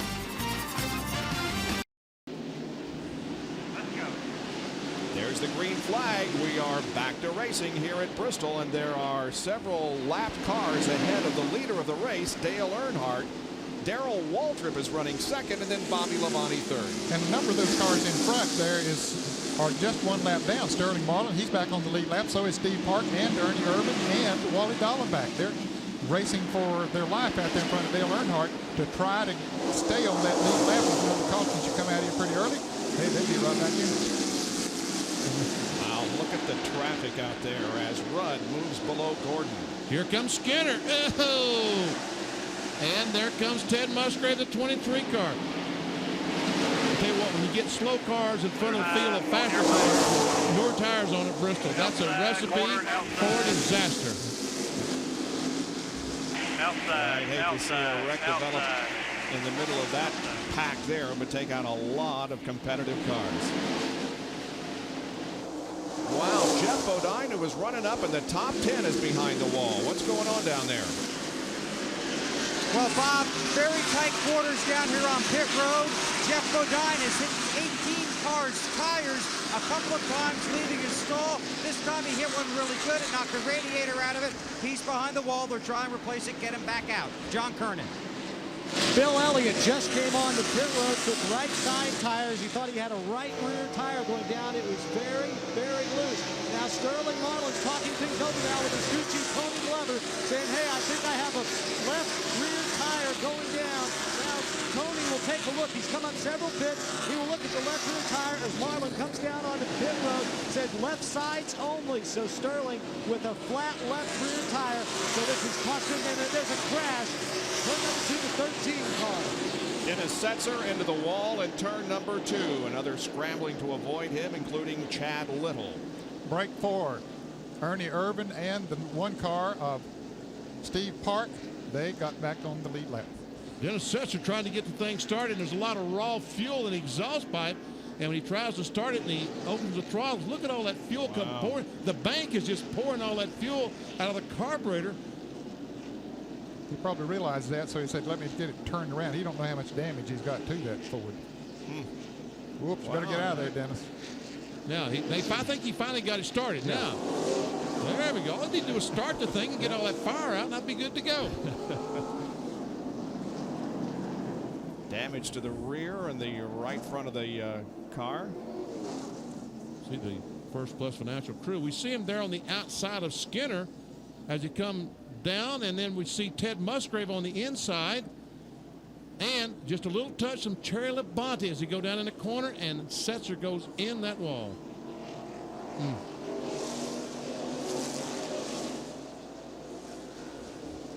Here it is from another angle. Just the slightest touch from Labonte. Watch all those cars go by, and just fortunately he did not come down the racetrack. Caution number 8 is out over Bristol Motor Speedway here at the end of 291 laps. Dale Earnhardt still leads. Just after 9:30 Eastern Time, if you're just joining us, welcome to ESPN Speed World coverage of the Goody's Headache Powder 500 from Bristol Motor Speedway in Tennessee. And a beautiful overhead shot from the Pennzoil copter cam. We've talked about how Jeff Gordon is going for 5 in a row and how nobody's done it in the modern era. Richard Petty and Bobby Allison both did it in 1971. That is not considered the modern era. Everything since 72 is. And of course, Richard Petty won 10 in a row back in 1967. And then there is the story about Billy Wade, who won 4 races in a row. July 10th in Old Bridge, New Jersey, July 12th in Bridgehampton, New York, July 15th at Islip, New York, and July 19th in Watkins Glen, New York. In the year 1964, he won 4 in a row and never won again. And unfortunately, Bobby lost his life. He testing tires for Goodyear at Daytona, and he's the guy, he and Darrell Derringer, that tested the tires for Bud Moore and for Goodyear, the interliner tires, and he was killed during that test. There is Jeff Gordon and the Rainbow Warriors. They're going for 5 in a row here tonight. And just like last week, Jeff has not really been a contender tonight. He's currently in 10th position, and he has not led a lap so far. Under caution, it was out on lap 289. And there we see the 13 car, Dennis Setzer, the First Plus Financial car. Little tap from Labonte in turn 1, into the wall he goes. Down to Bill Weber on Jeff Bodine. Jeff Bodine sits behind the wall. They're trying to change out the radiator. He's still in the car with the helmet on. He hopes to get back out. He's losing laps, and we're back under green. And Wally Dallenbach was up there alongside Dale Earnhardt and missed a shift or something because he dropped back. Well, he realized that he was up there in front of Earnhardt, and he didn't want to go across the start-finish line in front of him. So he did back off.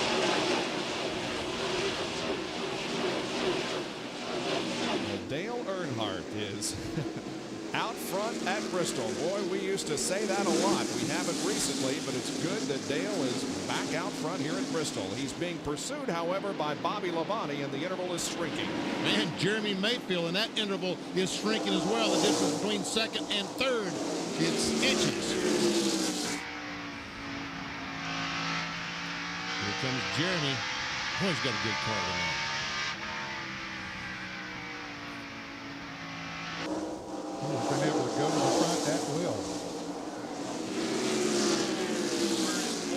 Oh, we got a crash. There's Michael Waltrip. Had a great run going. And caution flag waves once again. Michael Waltrip was in the top 10 at one point in the evening, and now it's beginning to look a lot like Bristol as we have heavily damaged race cars, including that of Steve Park. And he had gotten back on the lead lap just a little bit ago, but now, damn, look at the damage to the sit-go for it. John Kernan has more on Steve Park. This might very well be the end to a positively terrible night for Steve Park and his team. Earlier in the race, talking things over with Felipe Lopez's crew chief, he said, I don't like this car. I don't like it so much that whenever we get it back to Dale Earnhardt Incorporated, let's make a show car out of it. I guess he doesn't like it, huh? I don't think he likes that car. They'll have to fix it up a little bit to make a show car out of it. They wouldn't want it out there like that, would they? Well, they could tell him this is how a car looks when it runs Bristol. There you go. Be a nice show car. We're under our 9th caution of the evening.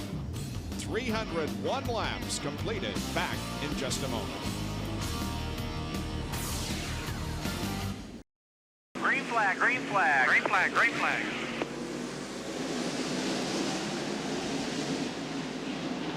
Just as the green flag comes out, you rejoin us here at Bristol. Dale Earnhardt still has the lead. A lap car, but no lap cars between himself and Terry Labonte running second. Then comes Jeremy Mayfield and Mark Martin.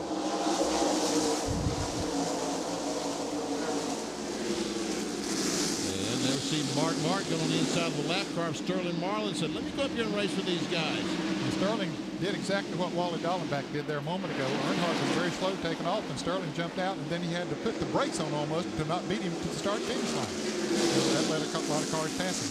He's 2 laps down in 28th position, Sterling Marlin is.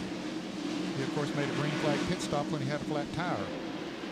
Dale Earnhardt has led 30 laps here tonight. Jeremy Mayfield has led the most, 173.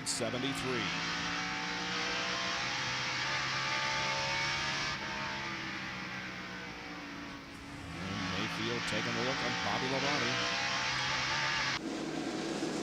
Jeff Gordon is back in 10th spot, folks, as he tries to work his way back after that pit stop. There we see 28 to 10. Jeff Gordon, that's 6th through 10th.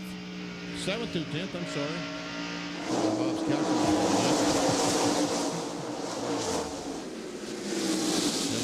And there goes a 6 car by Jeremy, moves him into 3rd spot.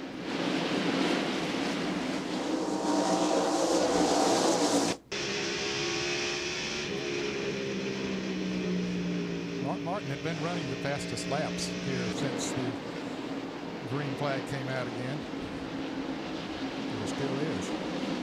And now Bobby Labonte trying to get the lead from Dale Earnhardt. He's on the high side of the racetrack. Not often do you see him pass for the lead on the high side. But now Earnhardt's tires are older than those cars that are passing him right now.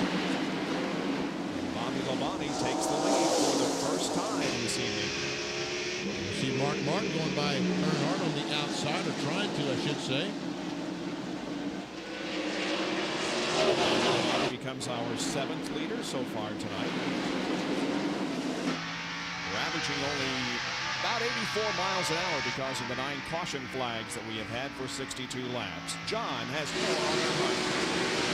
Bob, I talked to Dale's crew chief, Kevin Hamlin, before this, or during this last caution, asked him why they had not pitted earlier, aside from track position. He said, well, we just really don't have enough sets of tires. They only have 3 sets of sticker tires left. However, Mike Thomas has brought over another set that they've gotten from the 77 car of Robert Presley. So now Earnhardt has 4 sets of sticker tires, and we're inside of 185 laps to go. That should do him fine till the end. A Hardee's Field summary, we're showing the point positions as of now. Bobby Labonte picking up one.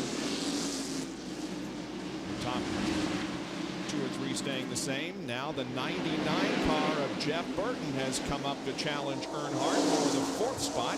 Yeah, he has really been going since this green flag came back out. He drew around Dale Jarrett a little bit ago and just ran away from him, and now has caught this group up here. His lap speeds, until he caught him, was about almost 2 miles an hour faster than those up in front of him. He finally worked his way into the 4th position. On short tracks this year, Jeff Burton finished 4th here at Bristol in the spring, 32nd at Martinsville, 7th at Richmond. We'll check as we see the running order. There's the AutoZone on-track interval between the 99 and the leader. We see he went from 1.9 to 1.2 seconds behind. And Jeff Burton, every lap almost the same. 3 laps in a row. Those 3 in a row, 16.7. Well, that's what you look for, is consistency. And Mark Martin takes the lead. Yeah, Mark Martin goes back into the lead. He will lead his 10th lap of the evening. There you see that there are 22 cars on the lead lap, and the last driver on the lead lap is Darrell Walter, the 12-time winner here at Bristol. He's won this race 7 times in the spring race 5. Here is Rusty Wallace and Ricky Rudd racing for the 7th and 8th position. Wallace has the 7th position. And Rusty Wallace, what a comeback that is, to go from a lap down to work his way back to the 7th position. And Jeff Gordon still back mired in 9th position. They've been able to get by the 28 car of Kenny Irwin, who's back in 10th.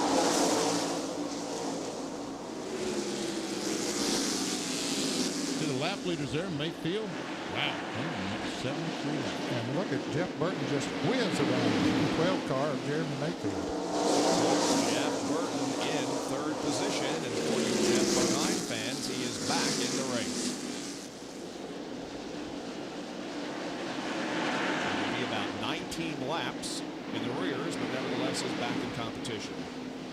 That's too bad because he did have a good run going here tonight. And here's another one of those drivers that needed a good run, needed a top 10 finish. Once again, there's Rusty Wallace and Ricky Rudd doing battle for 7th position. Look at the speeds. Jeff Burton is the fastest car on the racetrack, was that last lap. And Rusty was 3rd quick.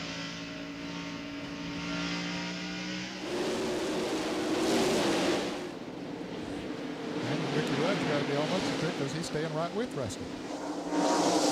There he was, the 3rd fastest that time. And he's taking a look on the inside of Rusty. Has the position. Yep. That puts Ricky Rudd up into 7th position. These great overhead shots are from the Pennzoil copter cam. High over Bristol Motor Speedway. And there's the interval back from the 7th place car. Back to 3rd and 4th. Mayfield has retaken that position. Yeah, I think Burton got a little high down turns 1 and 2. More from Bill Weber. Well, I'd like to tell you that these guys pulled off some magic on their last pit stop, or that they found something, but in reality, the last time Burton stopped, they put on 4 tires and fuel. They just say their car keeps getting better and better lap after lap. Don't argue with that. Jeremy Mayfield's car is not a slouch either because he's able to maintain that pace that Burton set him and passed him back. Yep.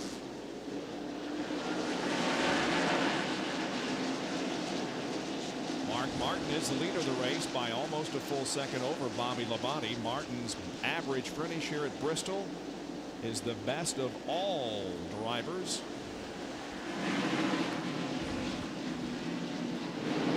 Racing in their performance tonight. 1st, 4th, 17th, 26th, and 36th. Morgan Shepherd in his battered Chevrolet.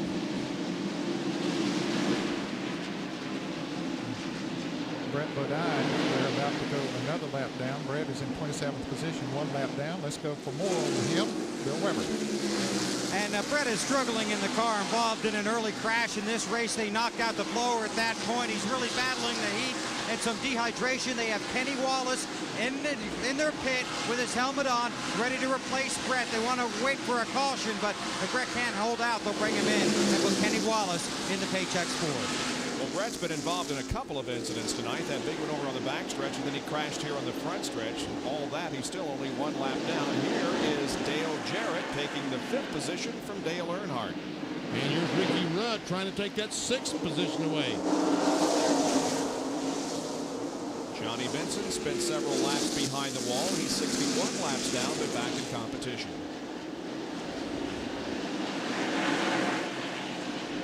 Rudd drives to the outside of Earnhardt and tries to take the 6th place away from Dale. Dale gives him running room. Stays on that inside line. Lets him work for it. You got to work a little harder when you pass on that outside than you do on the inside. Dale Earnhardt led 34 laps tonight.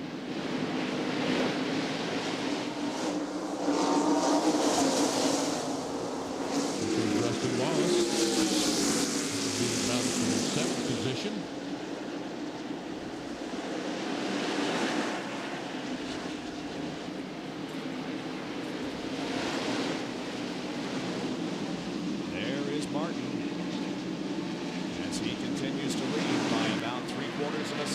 Bobby Labonte and about 2 seconds over Jeremy Mayfield. Laps are clicking away. 338 completed out of 500 in the Goody's Headache Powder 500.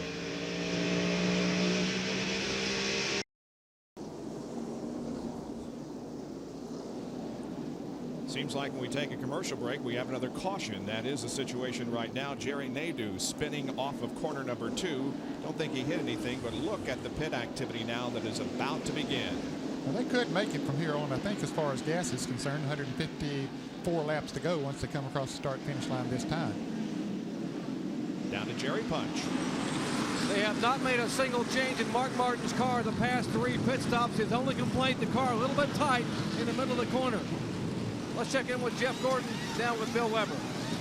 Well, Gordon has told Ray Evernham the car is awful, very, very loose. They dropped both rear tires 1 pound. They made a chassis adjustment on the right side. Left rear is going on. Windshield is clean. Gordon is away. Another good stop. Earnhart's on pit road. John. Here on the backstretch, Dale Earnhardt, who had led for a while, got track position, but then his older tires started to show. He started falling back, I believe, back to 7 or 8. They're going to make a chassis adjustment in the left rear of that car. The 4 tires going on down and away. Great pit stop for Earnhardt. Kenny Irwin Jr. is on. He got 4 tires, and also there's an air pressure adjustment to the left rear tire of Kenny Irwin.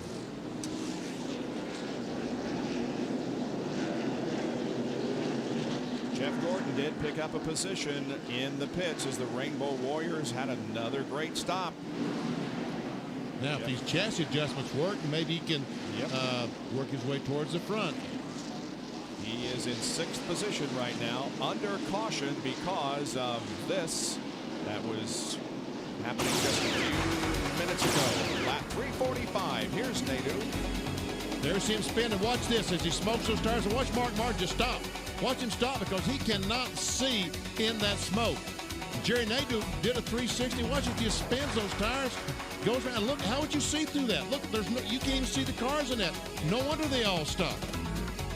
Big smoke screen up. Jerry didn't hit anything, kept going, but it certainly did create a smoke screen for those following. Looks like he just got down into the 2nd corner and lost it. Look at all the smoke. I mean, that's really amazing how the visibility just totally obscured. All right, watch Martin Martin.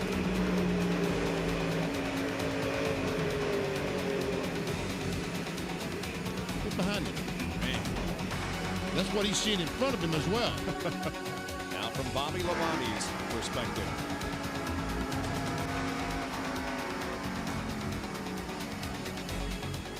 Just luckily nothing was there when Labonte went in the smoke.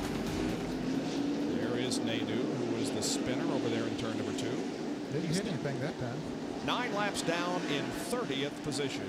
Jerry is. Let's take a look at a pit summary. Mark Martin stayed the same. So did Bobby Labonte. Mayfield lost a position.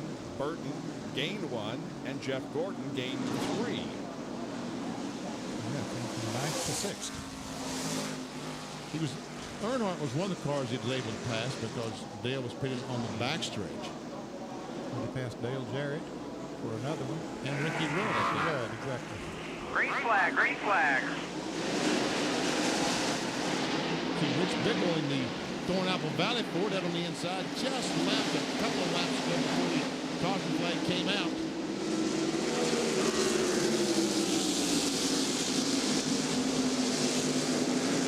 Bill Weber has more on the Dale Jarrett situation. He's back in 7th. Bobby continues to be tight. So Todd Parrott said on that stop, they decided to really free it up. They made a track bar adjustment and an air pressure adjustment. They can go to the finish. They won't need fuel. The question will be handling for Dale Jarrett. Well, looks like he made some good adjustments because he's passed Jeff Gordon and up in 6th now.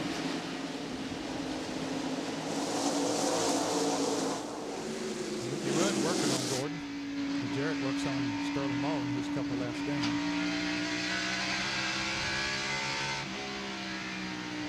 Jarrett takes a look to the inside. Goes by Sterling Marlin.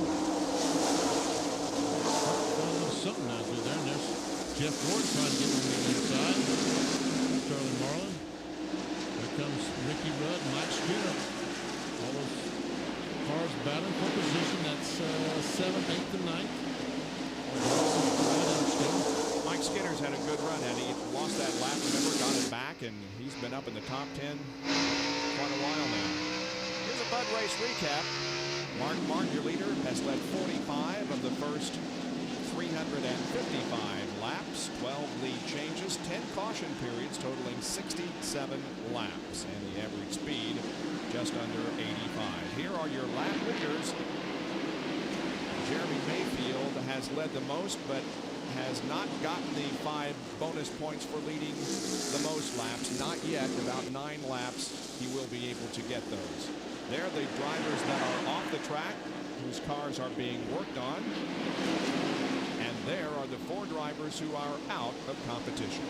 And there you saw Jeremy Mayfield go by Jeff Burton and take over that third spot.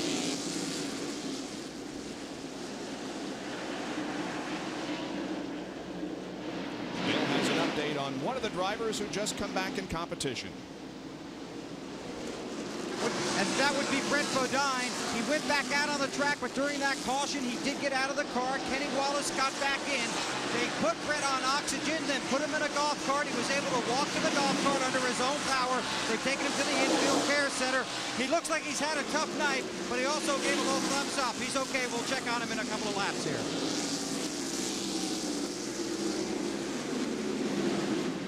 About 3/4 of a second between the leader, Mark Martin, and second place, Bobby Labonte. It's about 10, 12 car lengths.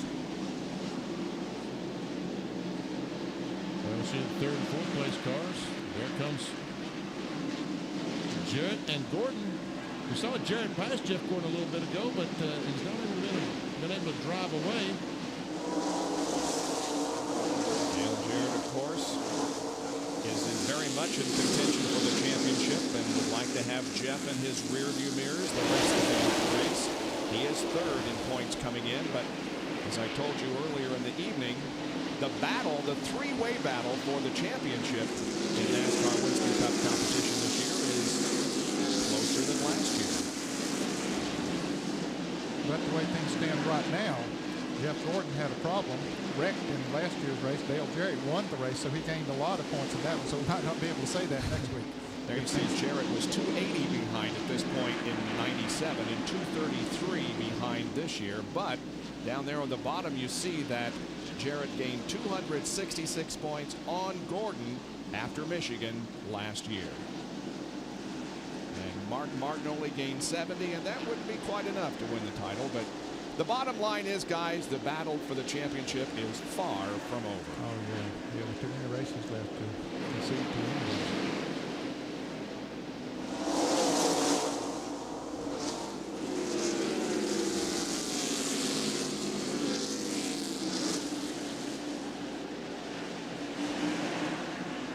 During a commercial break a few minutes ago, we kind of laughed at ourselves and said, well, it doesn't look like that Jeff Gordon is going to win 5 in a row, but this is exactly the situation he was in last week. If we hadn't been at Michigan last week, we could say that, but we were there and watched him being really and truly about a 5th or 6th place car, and they came in that last pit stop and made some changes, and he was able to win the race. But it doesn't look like that they're going to be able to do that tonight. Just right now, looking at this situation, it looks like that Gordon has his hands full staying where he is on the racetrack. It does.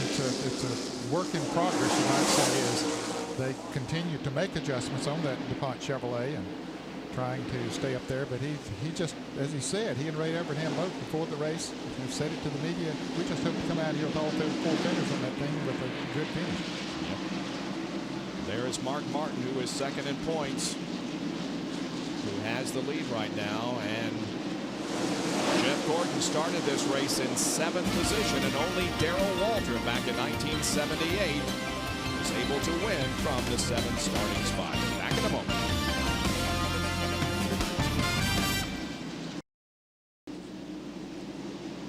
And it's just about 10 o'clock Eastern time now, and for those of you just joining us, we welcome you to the Goody's Headache Powder 500 that is being led by Mark Martin by about 1.5 seconds over Bobby Labonte. Brett Bodine has climbed out of this car. He's not feeling well, and he's given the controls over to Kenny Wallace.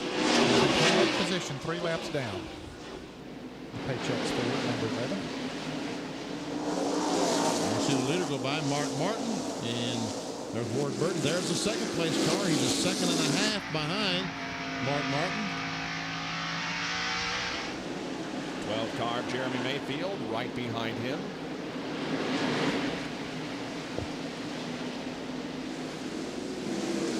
Jeremy is the 99 car. Oh, a little tail happy there. Jeff Burton, the 99 car, came off the corner. Now look at Rusty Wallace. After all he's been through tonight, he's now battling back for the 4th position with Jeff Burton. That's Rusty in the 2 car, and it's not really a battle. And there he goes. Rusty up into 4th. He was a lap down earlier in the evening and got it back and is very much in contention. Check the speeds at the line, see who's the fastest out there. It won't be because he was involved in a battle with Burton. It is, let's see, 23 maybe? Ted Musgrave had the break down. How about that? But this time it might change. No, in traffic. No. Just that time. He's not in traffic.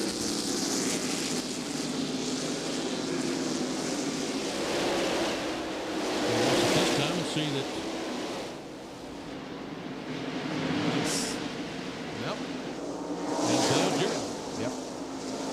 And Ted Musgrave was, for the second time out of the 3 laps we've watched, had the fastest time. But again, Musgrave is on the racetrack totally by himself, not having to worry about any traffic whatsoever. In 10th position.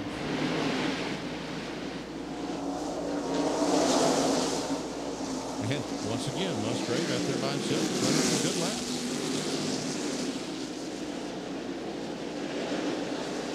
Boy, the third fastest on that last lap was Bobby Hamilton, who's back in 19th spot on the lead lap.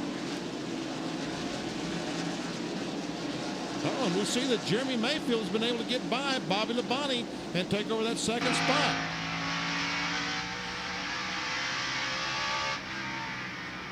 And now Jeremy Mayfield will set sail for Mark Martin. He's got about 2 seconds to make up.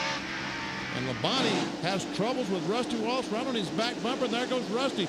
And Labonte's car all of a sudden is slow. I believe when another car gets right on his back bumper, Benny, it makes it loose. Here comes Burton down on the inside. He's going to make the pass as well. So drop Bobby all the way back to 5th. Second, just a couple of laps ago, now back to 5th spot. We've been watching Ted Musgrave run those good laps. He just moved into the 9th position. Was able to get by Mike Skinner.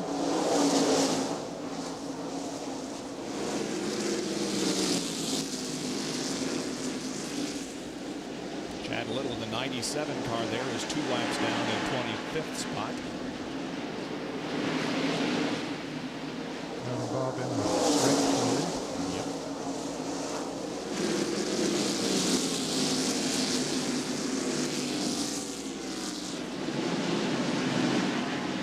These appear to be 2 fairly evenly matched cars, the 2 and the 99, Rusty Wallace and Jeff Burton.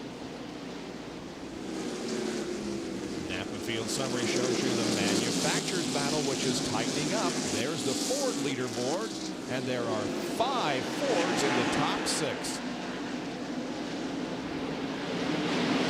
The first Chevrolet is Jeff Gordon, who's running back in 8th position.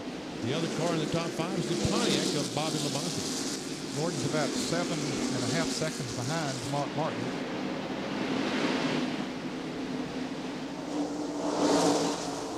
Ford has led 348 laps tonight. It's pretty impressive. There's the rookie battle. 20-point lead for Kenny Irwin. And there is Kenny, who continues to run a good race. He's in 15th.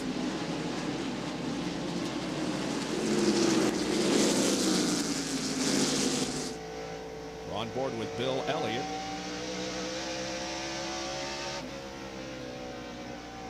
I guess we'll now get a Barbie at McDonald's, huh? Is that what that says?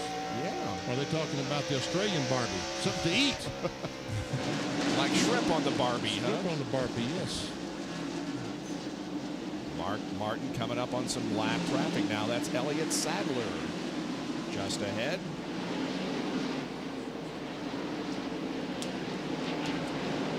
You see Jeff Gordon go by.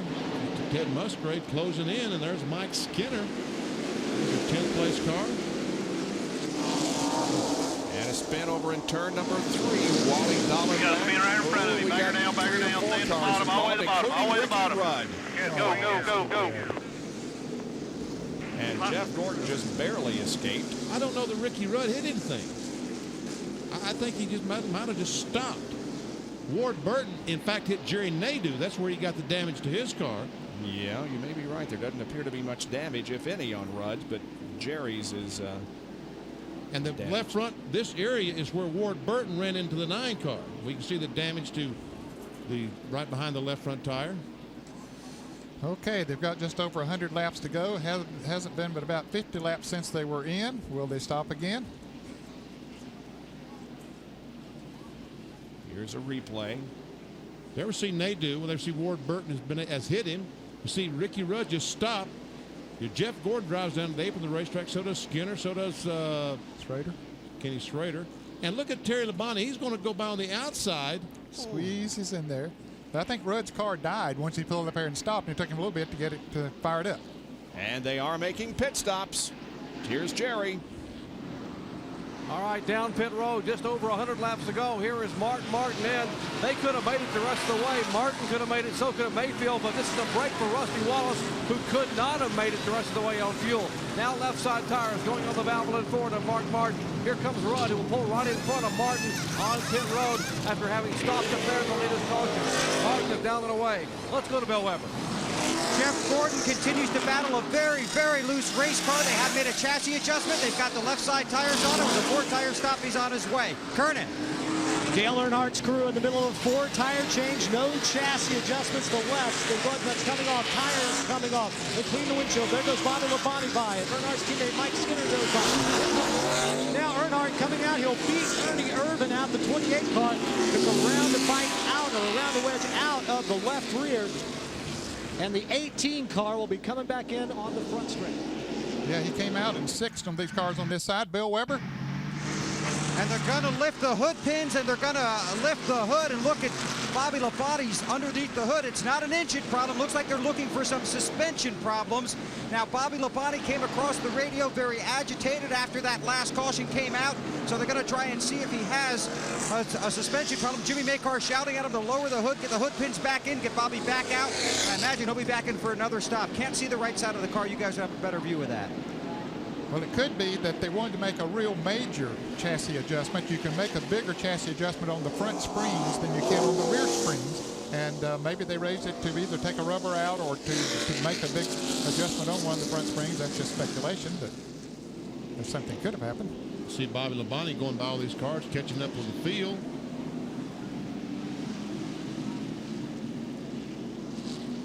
Once again, this is why we are under caution, the 11th of the evening.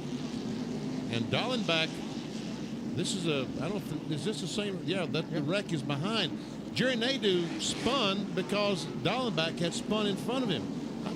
I couldn't figure out why Jerry Nadeau spun, because Dallenbach had spun in front of him. Let's see why he spun. There we see Dallenbach. This might be why he spun. Yes, it is. Oh, maybe that's why they worked on Bobby Labonte's car. Exactly. Raised the hood on it because he hit the 50 car of Dallenbach. Here he comes back in the pits. He probably has a toe-in problem, Bill Weber. Benny, you're stealing my thunder again. You're all over it. That's exactly what it is. They asked Bobby Labonte how it was when he went back out. He said, Jimmy Makar said, any change? Bobby goes, yeah, it's worse. They do have a toe-out problem. They're trying to work on that now. Labonte telling Makar how the car is handling. The crew under the hood working on it, trying to make the adjustment. Spotter watching for the pace car. Now they put the hood down, put the pins back in, and Bobby will make another lap and then tell his crew how his Internet Batteries Pontiac is handling. We'll check out Bobby Labonte or update the leaders. 400 laps on the board, 100 to go in Bristol. The excitement's just beginning. Under green here at Bristol Motor Speedway with Mark Martin up front and Rusty Wallace in second. And Mark was able to get by Jeff Green, the left on the inside. Rusty has not been able to clear the 46 car, and that's let Mark pull away by about a half second.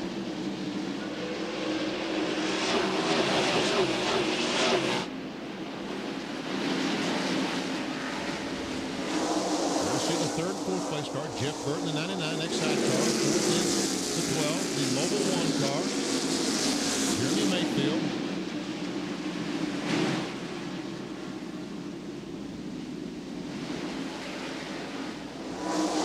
Jeff Green in number 46. Oh, we got the 75 car going around and coming across the racetrack, and it will be out right here. Everybody else avoids it. Wow. That's amazing. Rick Mast in trouble in corner number 2. And we see the water from the broken radiator on the racetrack, so they'll have to get somebody over there and clean that up. He too is burning off some raw fuel as he tries to get the car restarted. Mast is in 25th place now, 2 laps down. See, the left rear tire is flat. I don't know if that's caused the spin or was the result of the spin.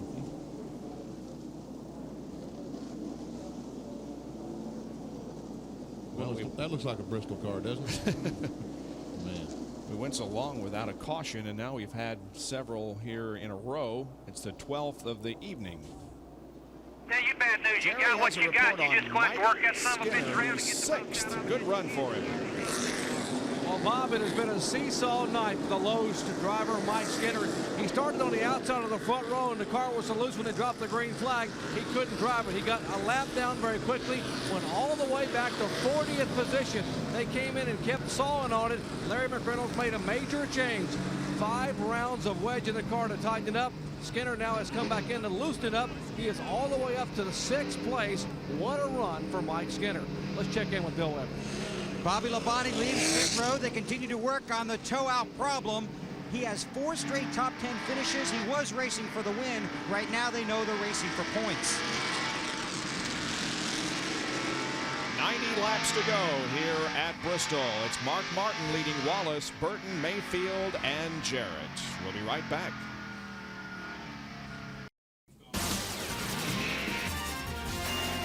Goody's Headache Powder 500 from Bristol Motor Speedway right after we finish at 11 o'clock Eastern Time. Sports Center will have an update on the home run watch, an update on the Dodgers-Braves game, and about that Chargers and Colts rookie matchup for the quarterbacks, Leaf and Manning. That's 11 o'clock tonight on Sports Center. Breaking news here from Bill. Why has Jeff Gordon won 4 straight races? Because his team is very good, and sometimes they're very lucky. This is why his car was awful loose when he called it in. This is the right rear tire. It was going down. You can see right here, this tire has been cut. So they got a good caution, they got in, and they got that off, and that's when they found it out. So they're good, they have great pit stops, they got a good driver, a smart crew chief, and sometimes they're lucky. He's still back in 7th position, though, and that is exactly where he started this race. Well, that time Rusty Wallace was able to clear the 46 car of Jeff Green, and he's come up to race with Mark Martin for the victory. And he is working on it. Trying to make the back end of Mark Ford loose as he goes into the corner. Taking the nose of his Ford right up under it.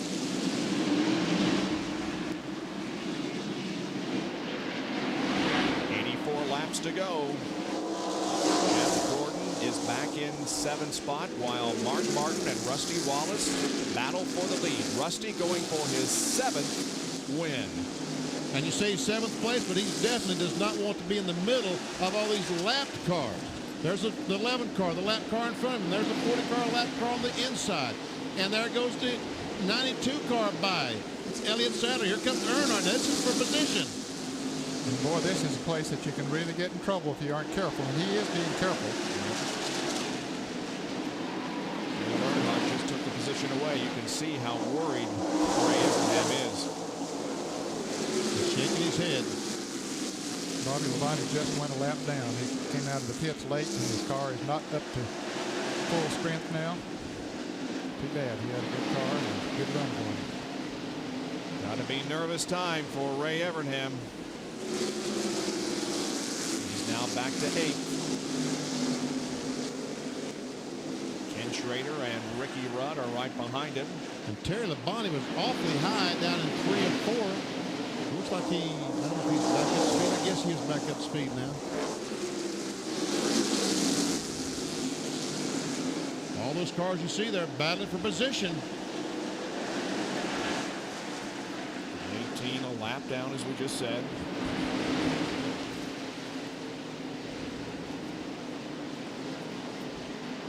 And there we saw Terry Labonte just a moment ago was very, very high, but it looks like he's back up to speed now. I guess he got shuffled down in the corner and up in the loose stuff and just took him a lap to get back going again. He's in 16th position, Terry Labonte is now. As we watch this battle between Earnhardt and Gordon, 7th and 8th.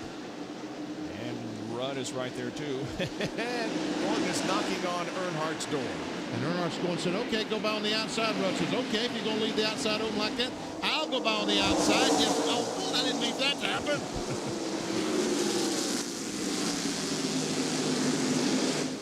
Can he make the pass? Oh, Gordon got to run off the corner and got back in front of him.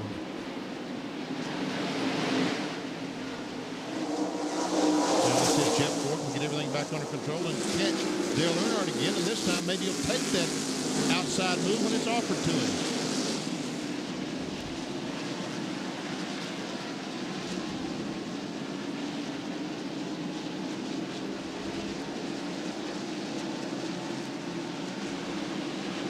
John Kernan has a report on the backstretch pit. Ernie Irvan has radioed in and told his crew he can hardly turn the wheels. His seat is very, very hot from the exhaust coming up, heating up the seat. So Ward Burton, who has been knocked out of the race, he is standing by in the pits, ready to go in the car when Ernie makes the decision to come on to pit road. Let's go to the front stretch now and Bill Weber. And Terry Labonte apparently has a brake problem. That's what Andy Graves, his crew chief, has told me. So it's a brake problem on the Kellogg Chevy for Labonte. That's a big problem at Bristol. Yeah, especially when you're in heavy traffic. It looks like right there he's out there by himself, but he's not. There's cars right in front of him, and not too far behind him there are cars. Those in front of him are the ones that he's worried about. Meanwhile, it is battle for second position now as Jeff Burton is right there on the back bumper of Rusty Wallace. And Martin has pulled away. We see Martin go by. That's about 3/4 of a second between Martin and Rusty Wallace. Right a moment ago, Rusty Wallace was the aggressor.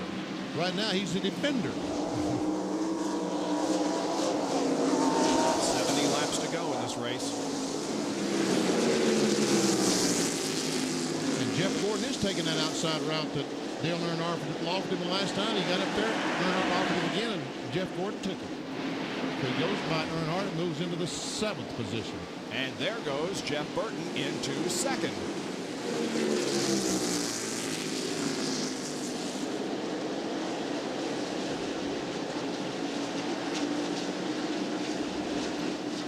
There is Gordon, and now Ricky Rudd and Dale Earnhardt are battling for position. That is the 8th spot. So is Gordon catching up to the leader, VP? When we check the AutoZone on-track interval, we'll see. You see that he started at 6.9 seconds behind. He ended at 7.5. But in those 5 laps, he was battling with Earnhardt. So we'll let it go a couple laps. He's got clean racetrack. We'll check it again.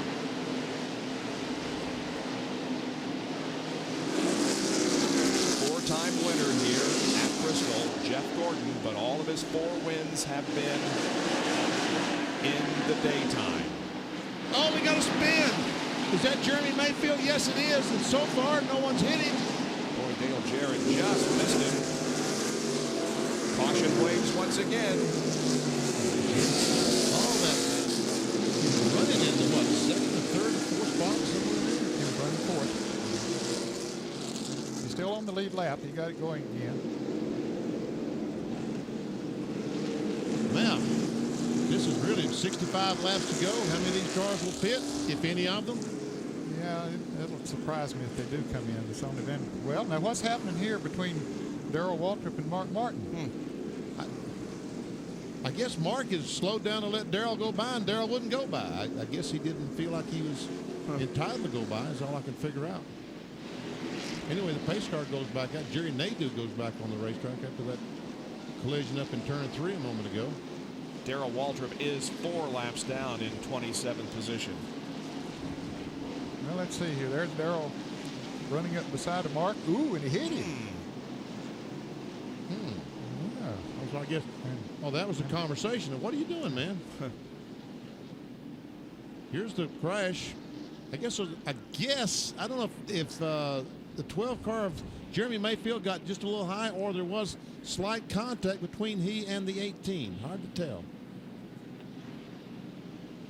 From Bobby Labonte's on board, we'll see if we can.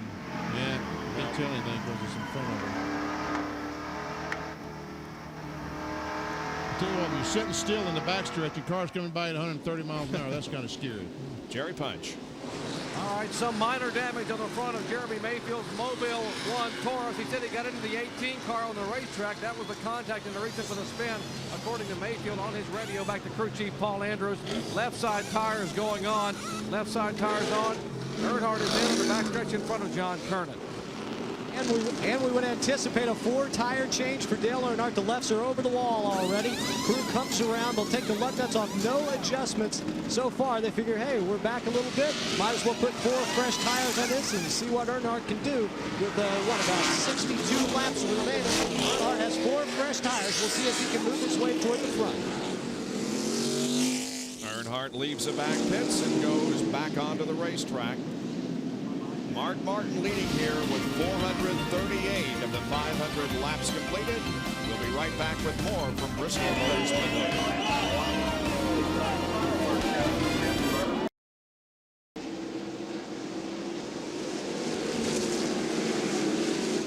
We are back to green here at Bristol with Mark Martin leading Jeff Burton and Rusty Wallace. We saw that little incident between Mark and Darrell Waltrip. Doc, what was that all about? Well, I'm not sure that Mark Martin or Darrell Waltrip, either one, know what happened out there, but Mark Martin was concerned that he might have a fender rubbing on the left front. That's why he had a teammate out there. They called and asked the 99 car of Jeff Burton to go up and take a look at it.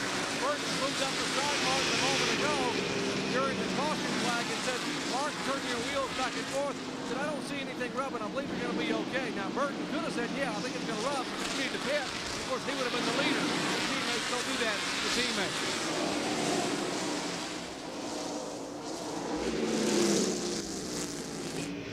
Battle up front on a half-second interval. And here is the battle for 9th. Jeremy Mayfield passing Kenny Irwin. He put those 4 tires on after he spun out, so he's going to be in better shape than most of those cars that were in front of him. So he's making a move, Jeremy Mayfield is. And there's Kevin LePage trying to look on the inside of the 28 car. Here's Earnhardt. Here's Ted Musgrave. All those cars battling for position. Let's see. That's 10th, 11th, 12th, 13th. And Musgrave trying to go on the outside of Earnhardt. Good run for Kevin LePage. Near the top 10.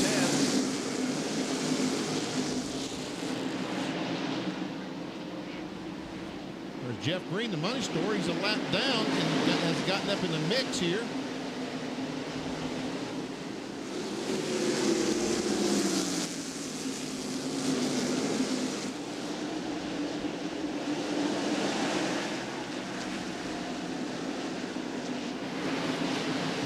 Put on 4 tires that time, the 46 car did, so he's got him a little racy there. Never seen Musgrave going back by the 46 car.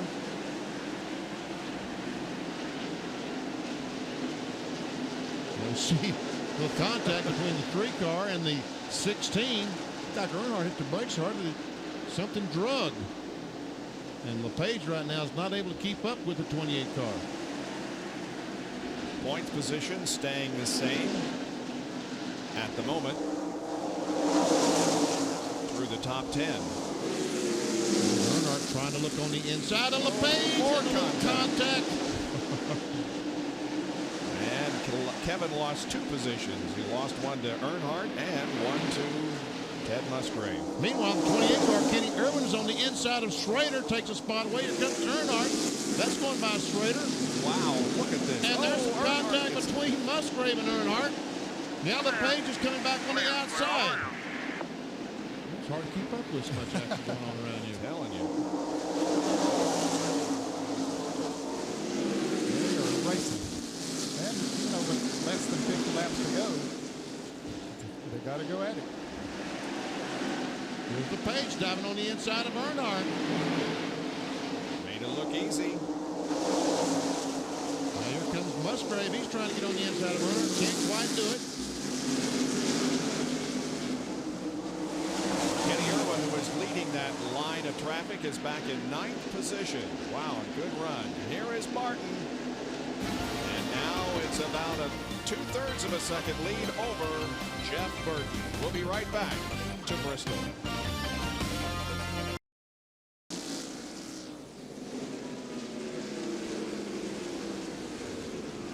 Closing laps of the Goody's Headache Powder 500 from Bristol Motor Speedway.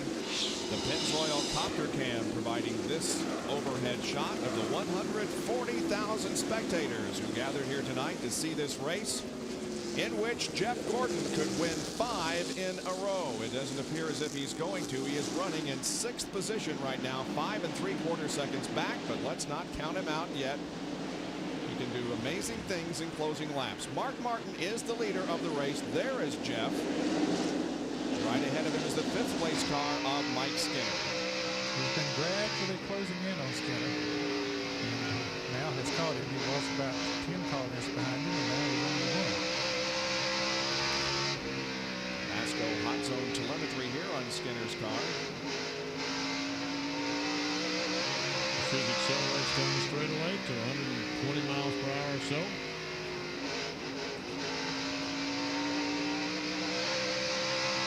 Clear.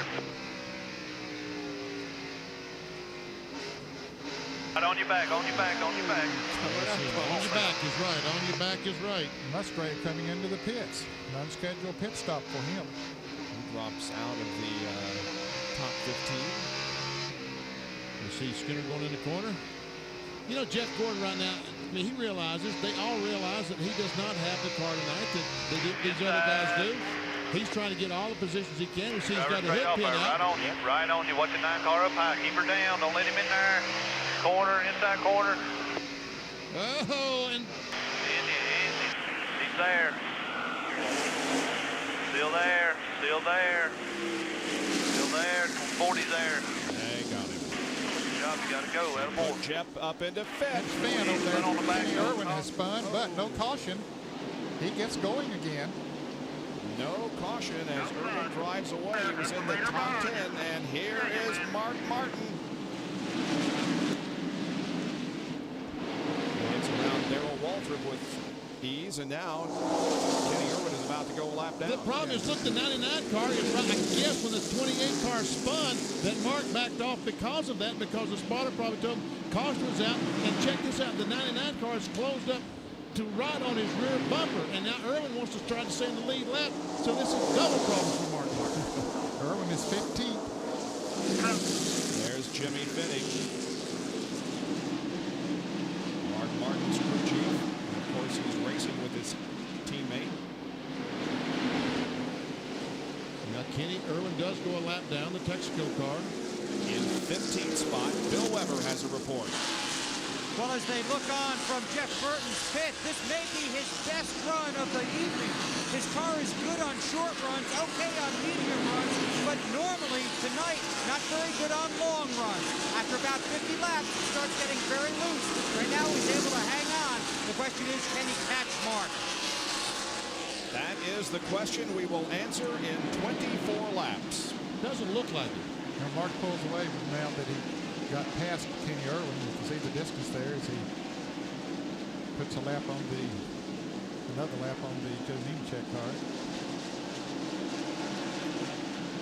And a couple of drivers that are in the hospital but apparently doing okay. Brett Bodine and Ernie Irwin. Kenny Wallace is subbing for Brett and Ward Burton in for Ernie. Those guys are receiving oxygen in the care center, but both appear to be okay other than that. Ever see Ted Musgrave, the 23 car?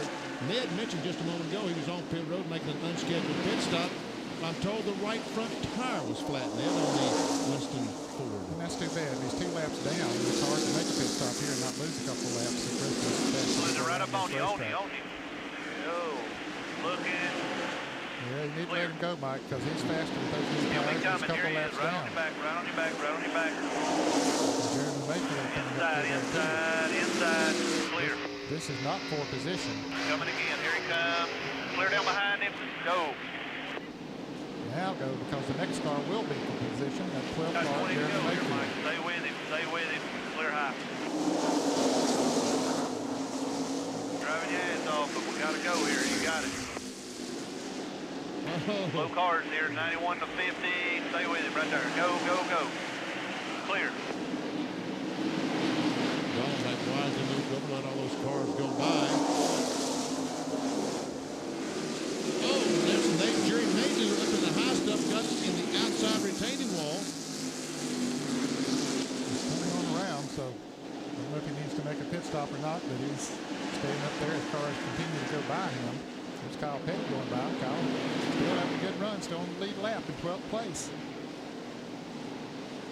Nadu, on the other hand, is 57 laps down in 30 seconds. 14 cars on the lead lap now. Terry Labonte is one of them. We saw him. We talked about him having some brake problems, but he's been able to stay on the lead lap. There comes the leader, won by Bill Elliott. Puts Elliott now 2 laps down. 19th position. There it is. 31 and 12 got a great battle down the backstretch. Battle for the 6th position. Jeremy has fresher tires than Mike. Go, man. About 2 back. Keep digging, partner. Come on. And here's Earnhardt back there as well. Boy, Dale has looked like the Earnhardt of old. 3 cars coming in behind you. 2 back. Earnhardt up to 7.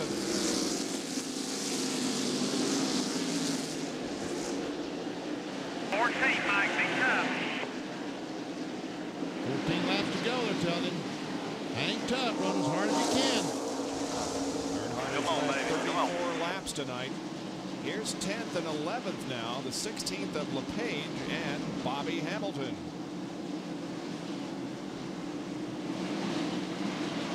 And now all Dale clear, all clear. Still trying to get that 6th spot away from Run your Mike way. I'll tell you what's up. Just keep digging. Right on you. Looking high clear. Boy, he drove that car down in there, didn't he? Drove her deep. And Jeremy Mayfield, all of a sudden, when Earnhardt went by, you'd think with the fresher tires that he'd be able to give him the bottom. Race with these guys, but he's falling back now. So evidently a problem on the Mobile 1 Ford. There you go. Jeremy Come on, Mayfield baby. is Come on. currently in 8th position. Go get him. Left to go. Left to go. Meanwhile, the 2 in the 88 are running 3rd and 4th. Here they are, passing Kenny Irwin. John has an update on Jeremy, who's dropped back to 8th. I just talked to his crew chief, Paul Andrews. He said the car is just extremely tight right now. He goes into the turns, and it doesn't want to turn. It wants to push up toward the wall. But what a battle there is in front of him between the teammates Mike Skinner and Dale Earnhardt. Clear, clear. Of course, these teammates traded crew chiefs, too, a few weeks ago. Kevin Hamlin now on the on your back, touch it, rub it inside, clear behind him. That son of a bitch! Yeah, I think you like that. Teammate or none. Well, there are less than 8 laps to go in this race now as we're winding down. Earnhardt is in 6th spot. Here is Mark Martin, who has a 1 3/4 second lead on Jeff Burton. And you know that Mark Martin would certainly have loved to have had this victory last Sunday in Michigan. I think that same thing, Ben. It's coming a week late, but he'll cherish the victory anyway. Jeff Gordon finished 2nd to Jeff Gordon for several races here, and Mark Martin finishing 2nd to Jeff Gordon on several occasions and losing points tonight. If things continue to go well, he'll be gaining some points on Jeff. Not many, but a few. Right. And it's been a while since anyone gained any points on Jeff Gordon. Let's see. Jeff Gordon currently running in 5th position. And no other cars around him. Mark Martin will pick up the 5 bonus points for leading the most laps. Really? Yep. 185 and counting. And Jeff Gordon has not led. Right. That's 7 leaders. 3 laps to go for Mark Martin. There's 2nd place Jeff Burton.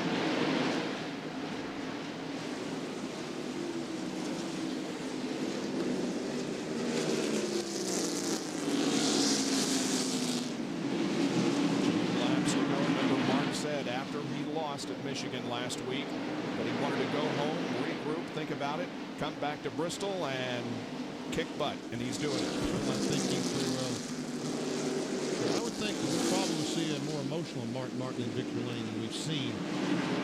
And the other 4 victories this year. He has won at Vegas, Texas, California, and Michigan. All of those, of course, those are super speedways. He's about to chalk up a short track victory. Mark Martin wins the Goody's Headache Powder 500 at Bristol Motor Speedway. His 5th win of 1998, his 27th career win, and 6th on a short track.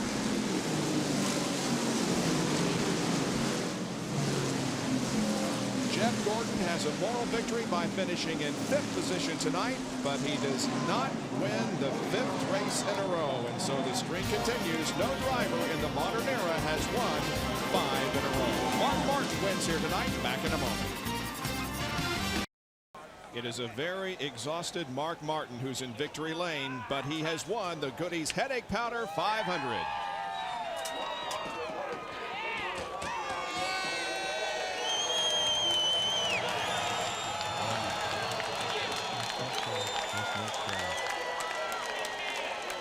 Without question, a big fan favorite. Down to the McDonald's Winner's Circle interview and Dr. Jerry Punch. Absolutely a fan favorite. He climbs out of the car. Now we'll climb down on the side of the Valvoline Ford. Mark, you stood up there, 140,000 people cheering. Before we talk about the race tonight, I want to talk about the week. A week ago, you drove your heart out. You wanted it in the worst way. You said you were going to go home and come back and kick tail. You did tonight. Yeah, we did. I'm pretty out of breath here. I want to thank the race fans. Their sympathy and support, love, and love for the sport and love for our family has meant everything. I cried last week because I didn't get to dedicate a win to my dad and Shelly and Sarah. This one's for them, and he'd have been proud of this one tonight. It's an awful good run, and I want to thank this race team, Valvoline, Cummins, Bugle, Bosch, Ford Taurus, and Goodyear for their support. And I don't know if we're in the running for this championship or not, but I tell you what, we got the best race team on the circuit, whether we win it or not, and I'm proud. I'm proud to be with them. All right.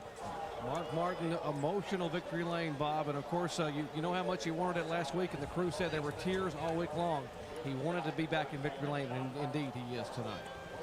Nothing else needs be said. Mark Martin wins tonight here at Bristol.